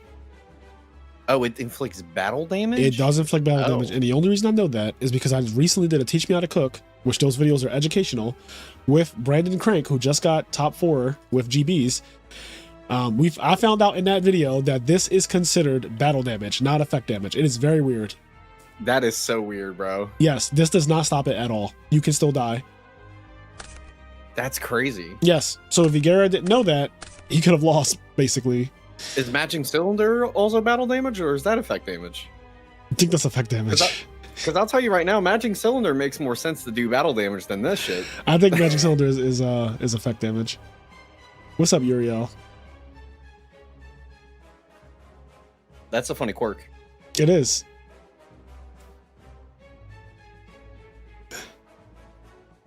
We do have everything, but everything closes way too early.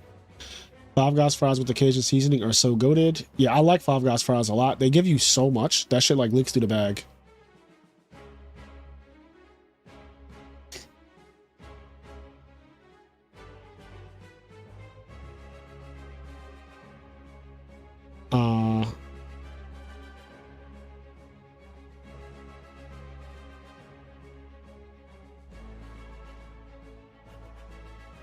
Cylinder puts the monster in the tube and shoots it back. It should be battle damage.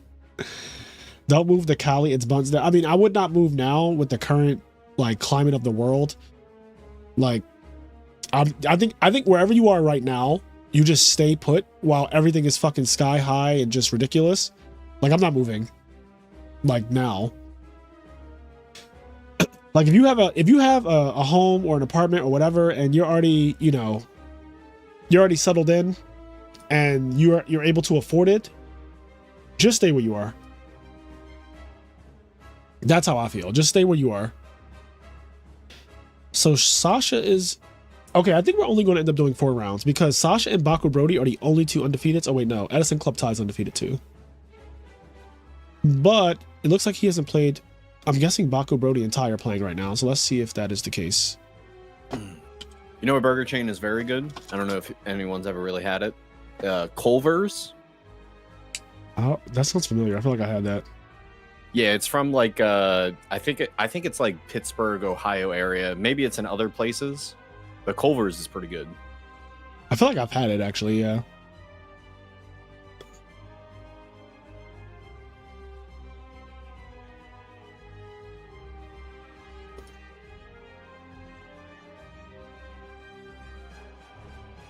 It's in Michigan. Yeah, it's like basically like Midwest area, I think, is like the demographic that covers.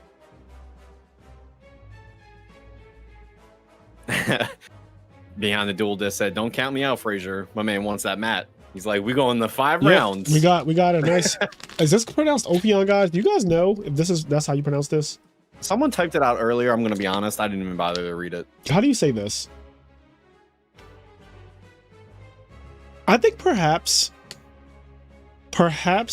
below this logo, if you're watching the guy who owns this business, because I know this is a popular business, perhaps like put a little parentheses below this of like how you say it, like just a, you know, like phonetically, how you yeah, say it? like because there's a it's like using the Greek alphabet or something, right? Isn't this like Greek alphabet shit here? All right, let me see. Someone just typed it out. I'm gonna listen to this. What's it say? Ophidian? Ophidian? Ophidian. Ophidian. Is that like a snake? See, I would never know that though.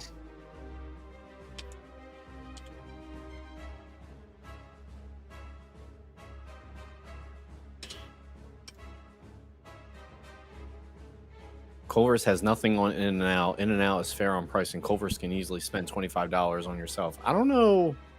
I'm gonna be honest.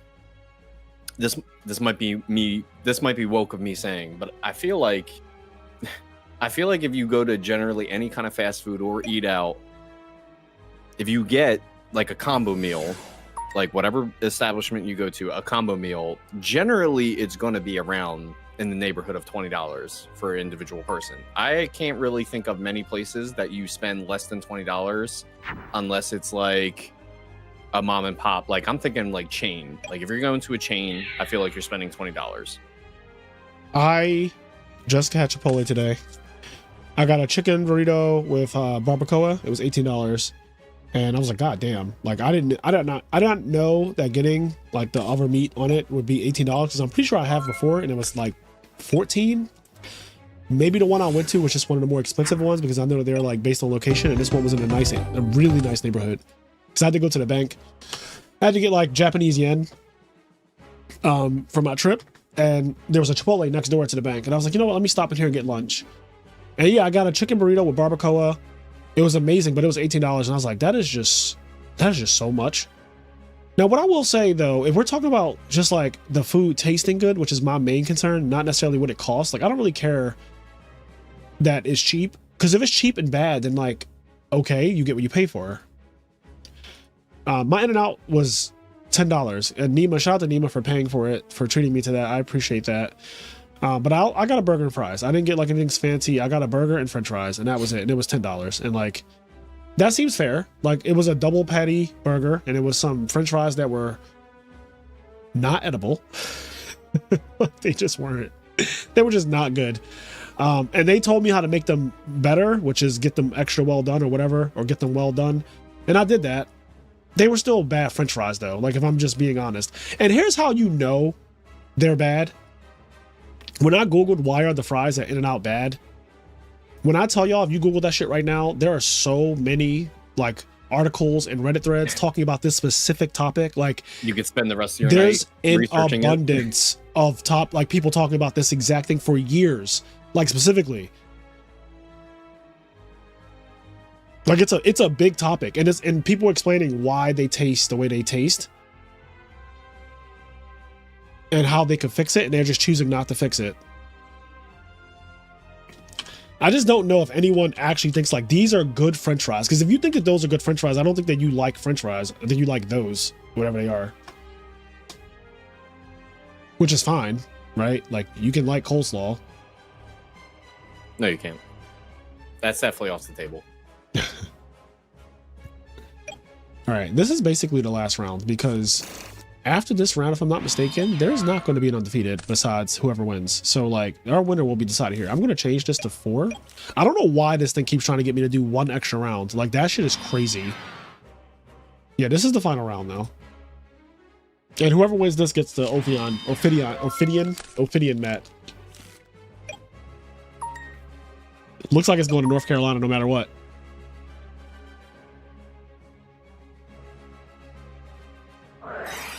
Like guys, okay, so especially the people from Cali, if you're from Cali, I definitely want your opinion.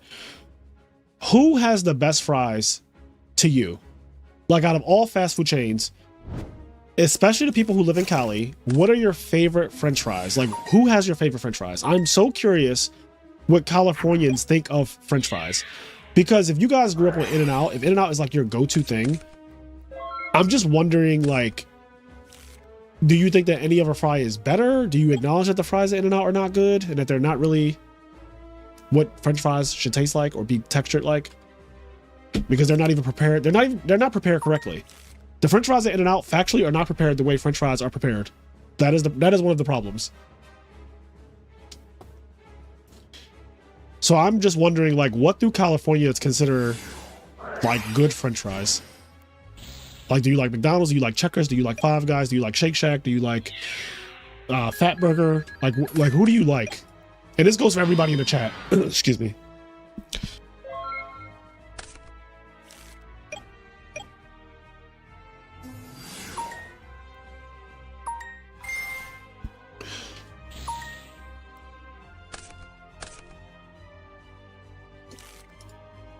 Like specifically the french fries. Like who has your favorite french fries? I'm so curious.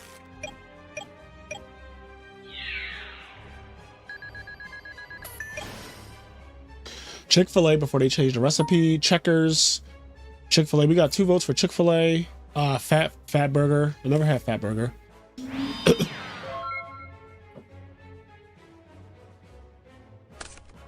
Shake Shack London was peak.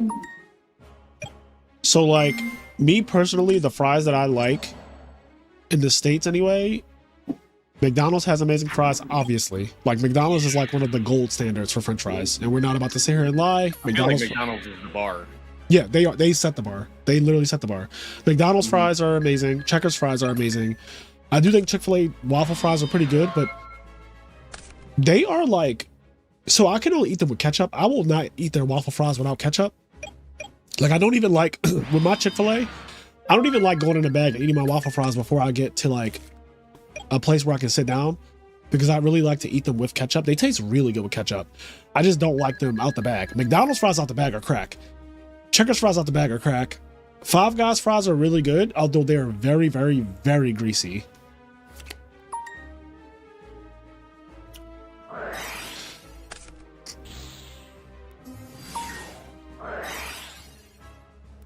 I think Burger King at one point had fries that were on par with McDonald's fries. They like changed like the way they cut the fries. Yeah. And like the salt seasoning they used. Burger King fries were crazy. Yeah, I never was a big Burger King fan because every Burger King is near a McDonald's.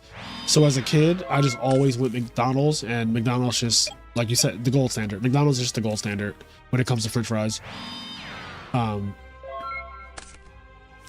It just is what it is. Like, it just is what it is.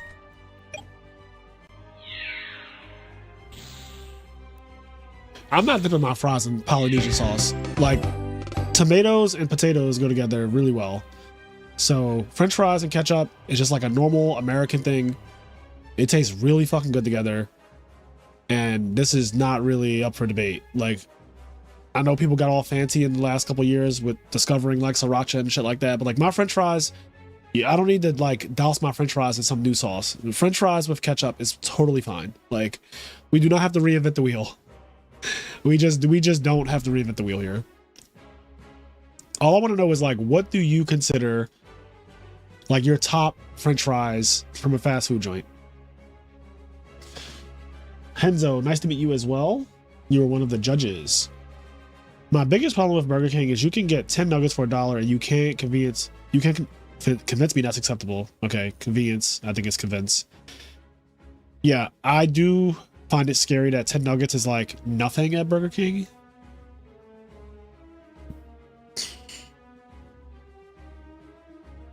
I never was one of those people that just starts dipping their French fries in shit that is not ketchup. Like, I don't dip my French fries in milkshakes. I don't dip my French fries in Polynesian sauce or sriracha or barbecue sauce or any of that shit. Like, I've tried barbecue sauce on French fries before, but like, it's just not better than ketchup. I don't know. I don't think French fries and barbecue sauce is actually that good, and I'm actually a huge barbecue sauce. Like, I love barbecue sauce, but on a burger. Yeah. Willie, French fries and milkshake, it can only be a vanilla milkshake, and that's pretty good. I just feel like it's a little big back. Once you start dipping your French fries in a milkshake, I'm like, why are we doing this? Like, some things I just don't understand. We're trying to increase the size of our back. I just don't understand.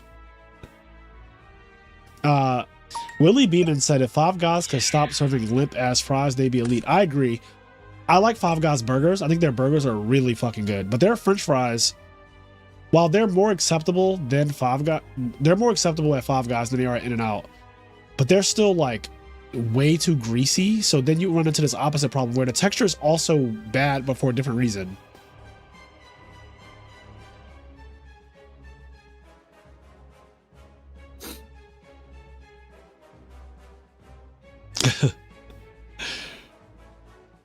Salty sweet. Also, you bought the milkshake and fries already. Mav says your booty increase is set. Yeah, I mean, you're going to eat both of them. I don't like the idea of having something that savory like a French fry and dipping it in something cold and also like creamy like a milkshake. Also, I don't want my milkshake having residuals.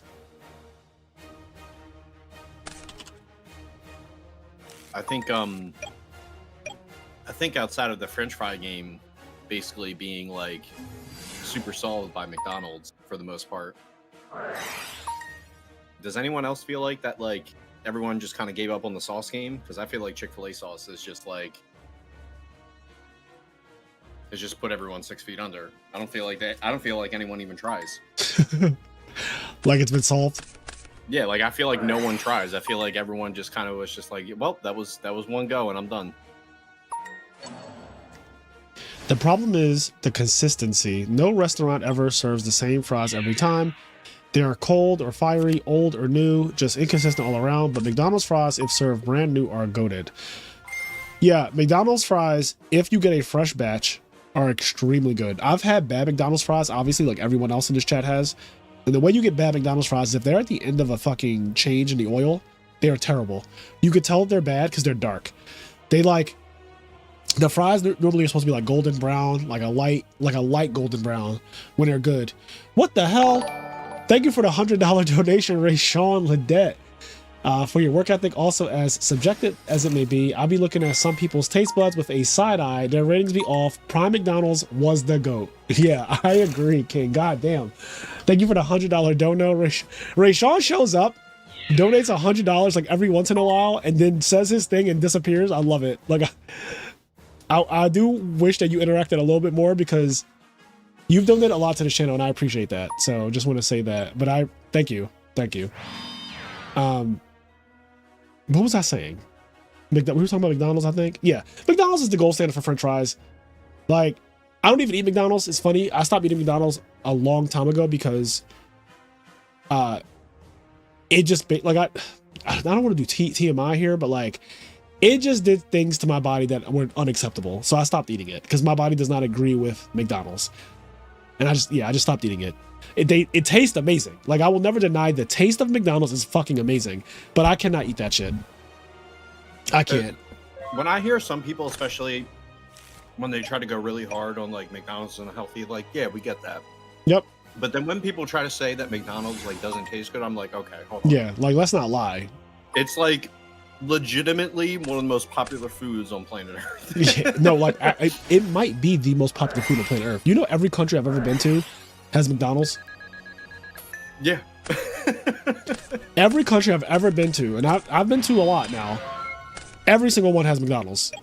And like, I'm not talking about a niche, there's one McDonald's somewhere. I'm talking about like, it's everywhere. Yeah.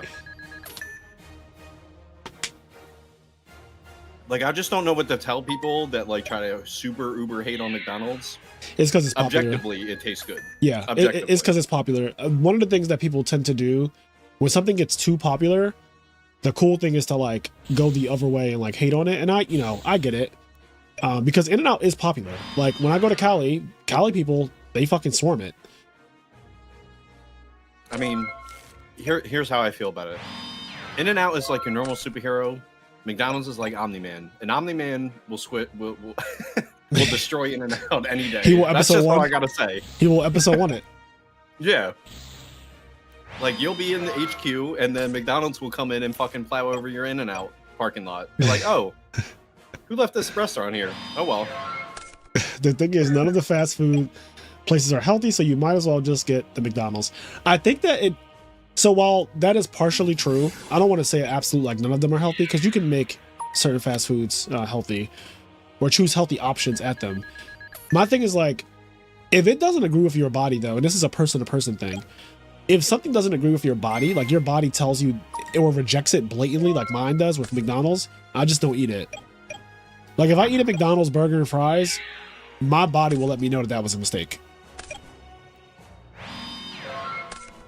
Like the Chipotle I had today, right? I had a chicken burrito. So here's my burrito order. Brown rice, extra rice, no beans. Chicken, barbacoa, medium salsa, cheese. Very simple, very straightforward. My burrito was always fucking huge because I get double meat, basically. And I make them put extra rice because I don't get beans, because I don't really eat beans. I ate that big ass burrito today. I have not eaten anything else today. And I'm still pretty full. And, you know, the tortilla is carbs. The rice is rice. Like, rice is not terrible, especially because I didn't get white rice. But the rice is not terrible for you. And some amount of carbs is acceptable anyway. And then the rest of it is just protein, right? It's just like fucking chicken and steak or whatever the hell. So, I mean, you can make, like, people who get bowls, like, they make really healthy bowls. They'll get like rice, peppers, corn, chicken. And then if you want to make it super healthy, don't get sour cream or whatever.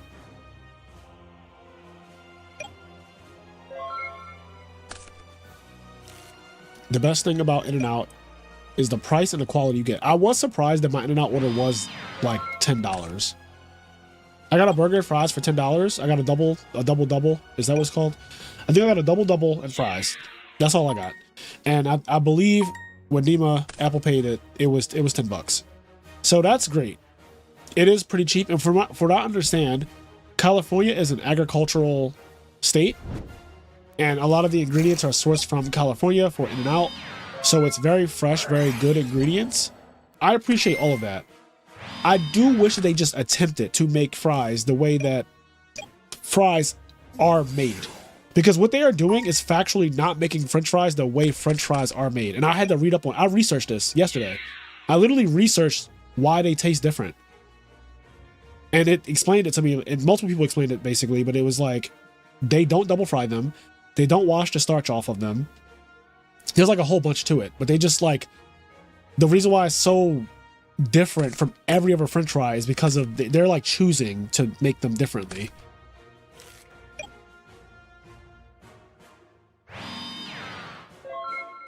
Yeah, the fries, even well done, I was still like, I was just hungry on Sunday because I had left the event. I hadn't eaten all day. I was so hungry that, oh my God, Ray Sean, not, okay, hold on, brother, my God. Thank you for the $100 donation again. I am not ready. I'm not ready, bro. You cannot do this. It comes up in red. Why don't I choose red? Red makes me scared. It should come up in green. Okay, last one. What would be more powerful? Hero draw, same as Destiny draw, but for heroes, or Beckoning Light for Dark Monsters? Beckoning Light for Dark Monsters would be tier 0.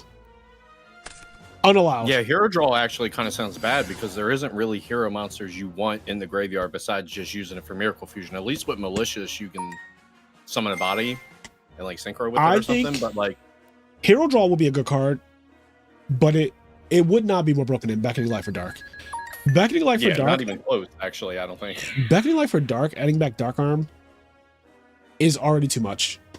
Adding back like, you know, Greffers, Caius's, like no, like Beckoning for Dark, because Dark is also the most represented attribute.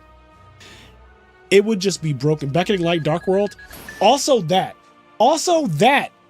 Uzu. Also that Beckoning Light, because Beckoning Light factually is an effect, so they would activate, like when you activate Beckoning Light, they don't get discarded for cost, they get discarded per the effect. So Grapha, Silva, they would activate, right? Yeah, they would. And you know what's funny about Beckoning Light for Dark?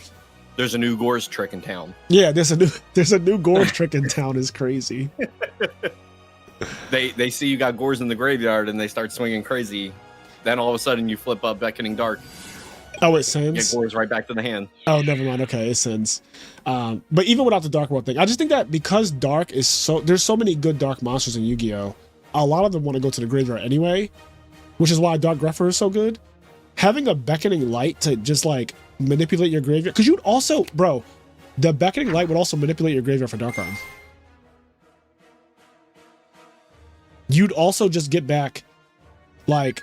Oh, I'm getting these back, and I'm going to leave in the graveyard like Plague and Gardna and Vayu Sirocco, so I can just like have exactly 3 when I'm ready. Like, it would just be gross. It would just be so gross. But yeah, the new Gores trick is crazy. You attack somebody, go Beckoning, add back Gores.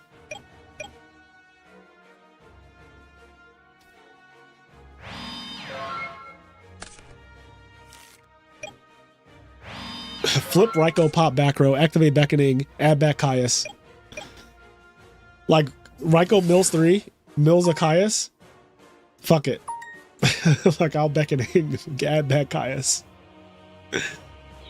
I'll add back Caius, bro.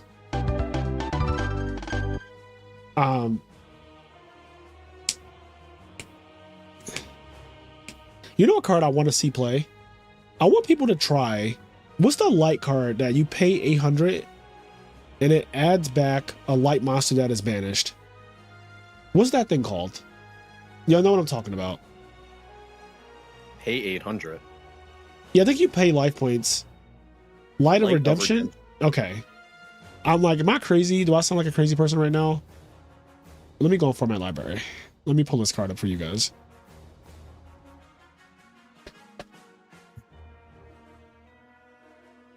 Here it is. Pay 800 life points. Target one of your banished light monsters. Add that target to your hand. So this card sees 0 play. And I know it has a life point cost to it. But like 0 play to do what Dialk does instantly, it sees 0 play. And I just don't know, like, have we tried this with Christia yet? With Gold Sarcophagus, with like Dimensional Alchemist, Valhalla? I don't think I've ever seen anyone play this card. That's what I'm saying. I'm pretty certain I've never seen that played. Like, are we certain that there's nothing there? Like, are we just certain that this card is ass? I think the problem is that I think the density of good banished light monsters is just not fully there. Yeah, I do think that might be the problem. Rayshawn said, I made a deck around that card. Cyber Valley, Cyber Dragon, Bottomless Bait, and Fast with Alchemist. Yeah, because like getting back JD from the banished pile or sarking for a monster and then immediately get it. Because like Dialk, I understand. Dialk, you can crash Dialk and get back JD. But I think there's something scary about your opponent being able to go Gold Sark for JD and then pay 100 to get JD.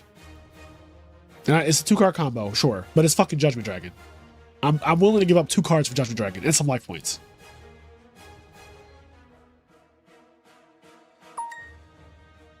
I don't know, maybe I'm tripping, but like, Light of Redemption has always been a card in the back of my mind that I'm just waiting for the day when somebody makes it playable.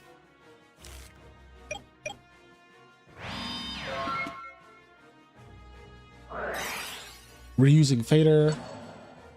Yeah, you know, I got a deck submission today for card paths. So, you know, Master Disaster, we do deck submissions sometimes. And I got a submission today that was Carpath's old deck, his Chaos Fairy list. And I think that he did change something about it. But I was thinking about playing this in a future episode. These episodes, though, the thing is, we have a lot of submissions right now. And we do 1 episode of Master Disaster per week. So, like, it could take weeks before we get to a deck. You know, it's funny that you say we do deck submissions. Sometimes we don't. Well, that has been addressed. Sometimes the YDK just doesn't.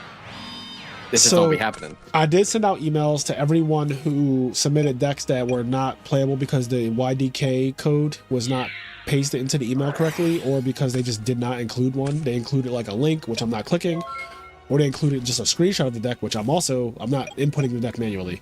If you want to submit your deck, it's very simple. You send it to IMNerdpodcast@gmail.com. But also just include, like, you can include a screenshot of the deck. That does help. But the YDK code needs to be in the email, because that is the only way me and Kenny are going to be able to import it into DB.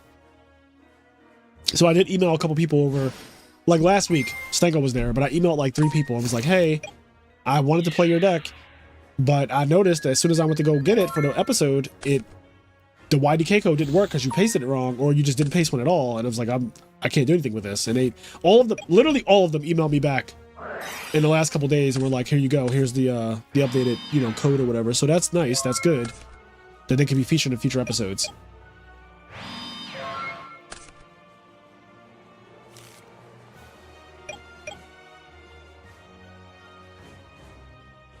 Miraculous Descent seems a bit better. That's true. I guess Miraculous Descent, but Miraculous Descent can be used for Judgment Dragon. So if I'm thinking of in the vein of specifically a Christia Sworn deck, which plays both JD and Christia, 2 ridiculous boss monsters, and you play Gold Sarks and Light of Redemption and Dialk, and you find a way to make that all work. Maybe I'm overcooking here, probably overcooking, maybe, I don't know. Like, you find a way to make that all work. I feel like Light of Redemption could do something. Speaking of a deck that completely disappeared. Christia Sworn? Yeah. Yep. The guy who played the Dan Rose, I don't see him at events anymore. He won. He's like the only guy who won with it. I haven't seen him in a while.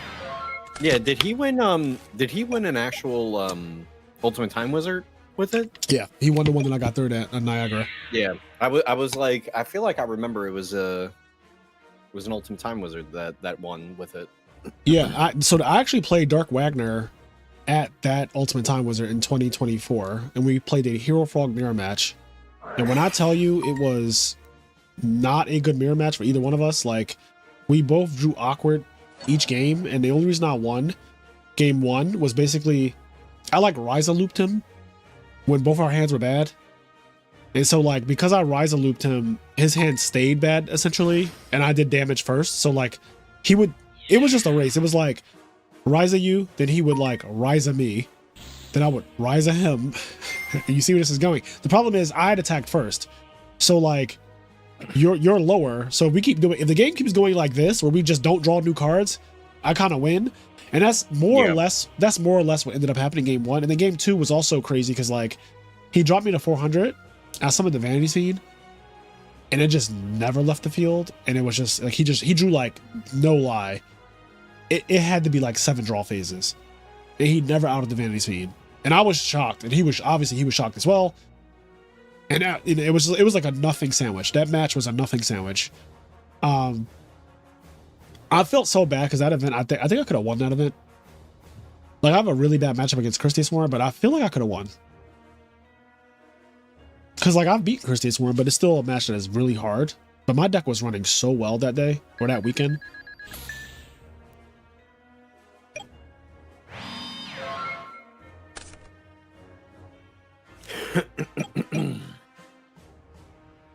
Yeah, Fader, Battle Fader is one of my favorite cards.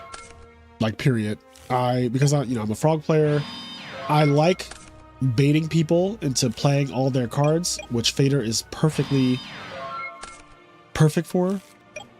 Like Fader is just a perfect card to bait your opponent into swinging with everything or trying to kill you, and then you crack back. Dimensional Alchemist and Fader is like a great combo together. It's like a match made in heaven. The only problem with Dimensional Alchemist is Raikou exists. And, Dupe Frog has that problem as well, but Dupe Frog is at least like a defensive thing that you don't really care that much if it gets Raikou. Like, I'm not super mad if my Raikou or if a Raikou hits my dupe. But if you're playing a deck like Fairies or a deck that plays Alchemist, it is annoying that you're not getting something from the Vantage Pop, because that is usually how those decks function. I mean, oftentimes your opponent will not Raikou a dupe because of the repercussions of running into a Gores or something like that. Yeah, or you just have something better to hit. Yeah, like something that I should say not even better, but they have to hit something else. Mm-hmm.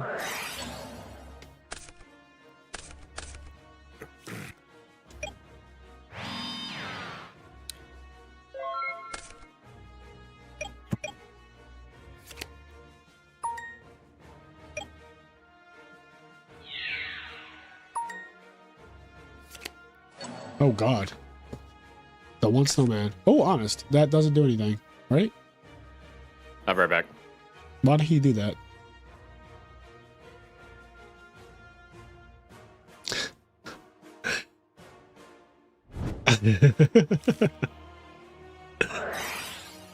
Oh, bro. Bruh. Now I'm switching it. My bad. Wrong one. I got the limiter though. That's crazy.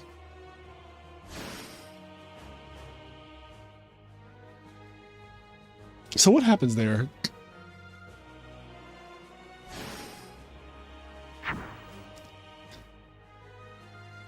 Is that how that works? Interesting.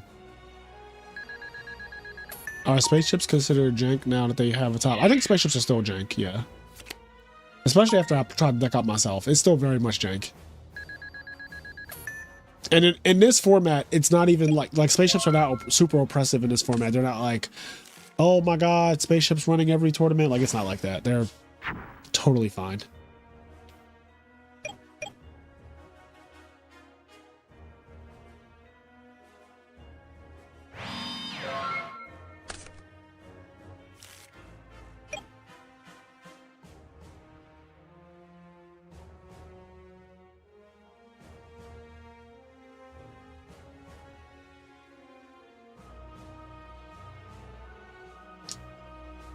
Yo, every deck beats your ass if they have Too Honest. When I did the Valhalla Fairy video recently, like last Friday, me and Mr. Z drew double Honest like every game. And that shit is so broken against everything. Like, Honest is just really overpowered. It's Ring of Destruction that also takes your battle phase for some reason.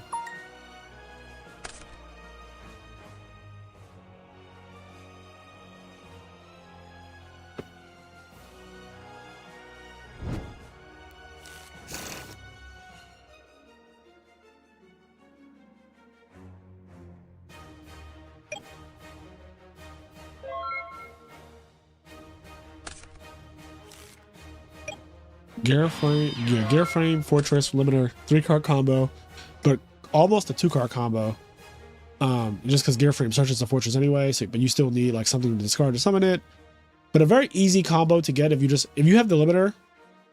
The rest of the combo is pretty simple. It's like just draw gear frame. Which is a bit silly. Rather foolish. You're looking rather foolish. Is anyone planning to go to like any of the Retro Reborn tournaments coming up? There's so many coming up. Like, what do we have? Let me see. Where's the events? Circuit? Articles? Oh, circuit count. Here we go. So Detroit is next month. This is actually the week after LDS Vegas. So I will be at Vegas, and then the very next week I'll be at Detroit, which is, I don't know how I'm doing this, but dear God, pray for me, y'all. Then Maryland is the month after that. Then Pittsburgh is the month after that. And then Fort Myers is the month after that. Then Atlanta is the month after that.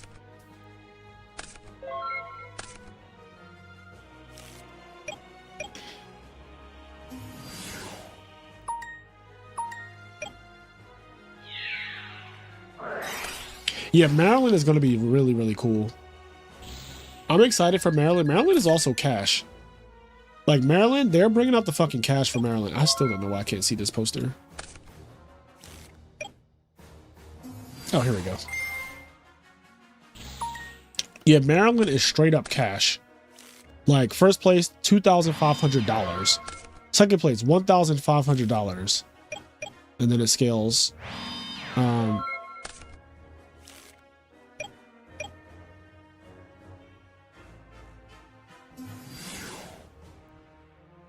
Oh, they're also doing day 1 Edison, and then day 2 is top cut. Interesting. So this is not one day, I guess, like the other events were.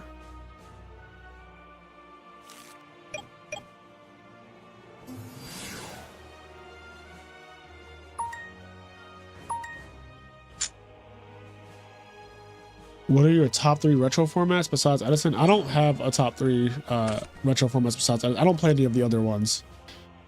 So I don't really have like a top 3.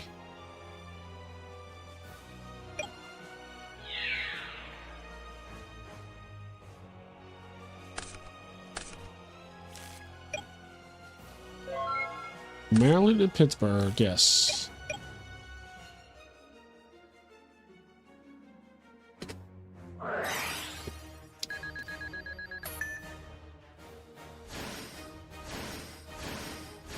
Oh my God.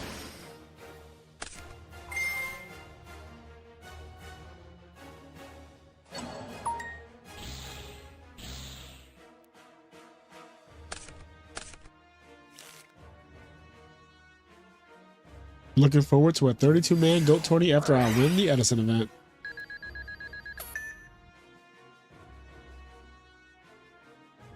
And he is trying to murder Ty. Where's Mirror Force? Okay, that's game. Yeah, Mirror Force is gone anyway. Well, Yugioh found a way to rebuild his Zeta Reticulan deck in this format after it got nerfed, and I am impressed because it seems to be working. So that's dope. Also, Yugioh will win the Ophidian mat that I was gifted in San Jose. So I was gifted these 2 mats. This is blue, this is pink. But I think the pink one is better, and the pink one is the one I'm giving away. And I'll probably give away the blue one either next week or some other time, because I don't really hold on to mats that are not like I only play on 1 mat really. So every time I'm gifted a mat or given a mat, I typically just give it away. I have a lot of mats. I have a lot. I still have like hamster mats and lab mats. I found them the other day. I was like so confused. I was like, where the fuck are these mats from? And then I remembered, oh yes, Konami gives them to you every time you topped. That's really dumb, because why would you give the mat that you give to 8-man pods to the people who top? Like, anyway. All right, I'm gonna get Sasha's deck.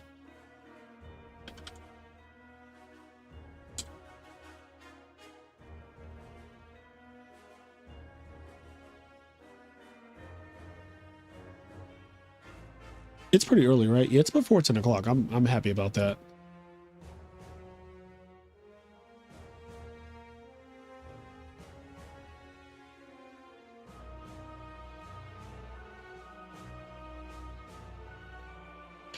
Stay with me.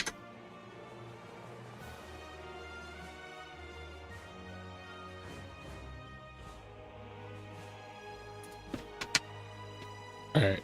So here is the winning deck from tonight by Sasha Egger, RBT Indianapolis champion from last year. And yeah, Zeta Reticulate featuring Dark Lord Zorado. Very, very interesting. Yeah, that was finals. That was finals. So Sasha will win $20 and the Ophidian mat. I did show off on stream. It has Judgment Dragon on one side and Thunder Dragon on the other side. But these mats were gifted to me in San Jose.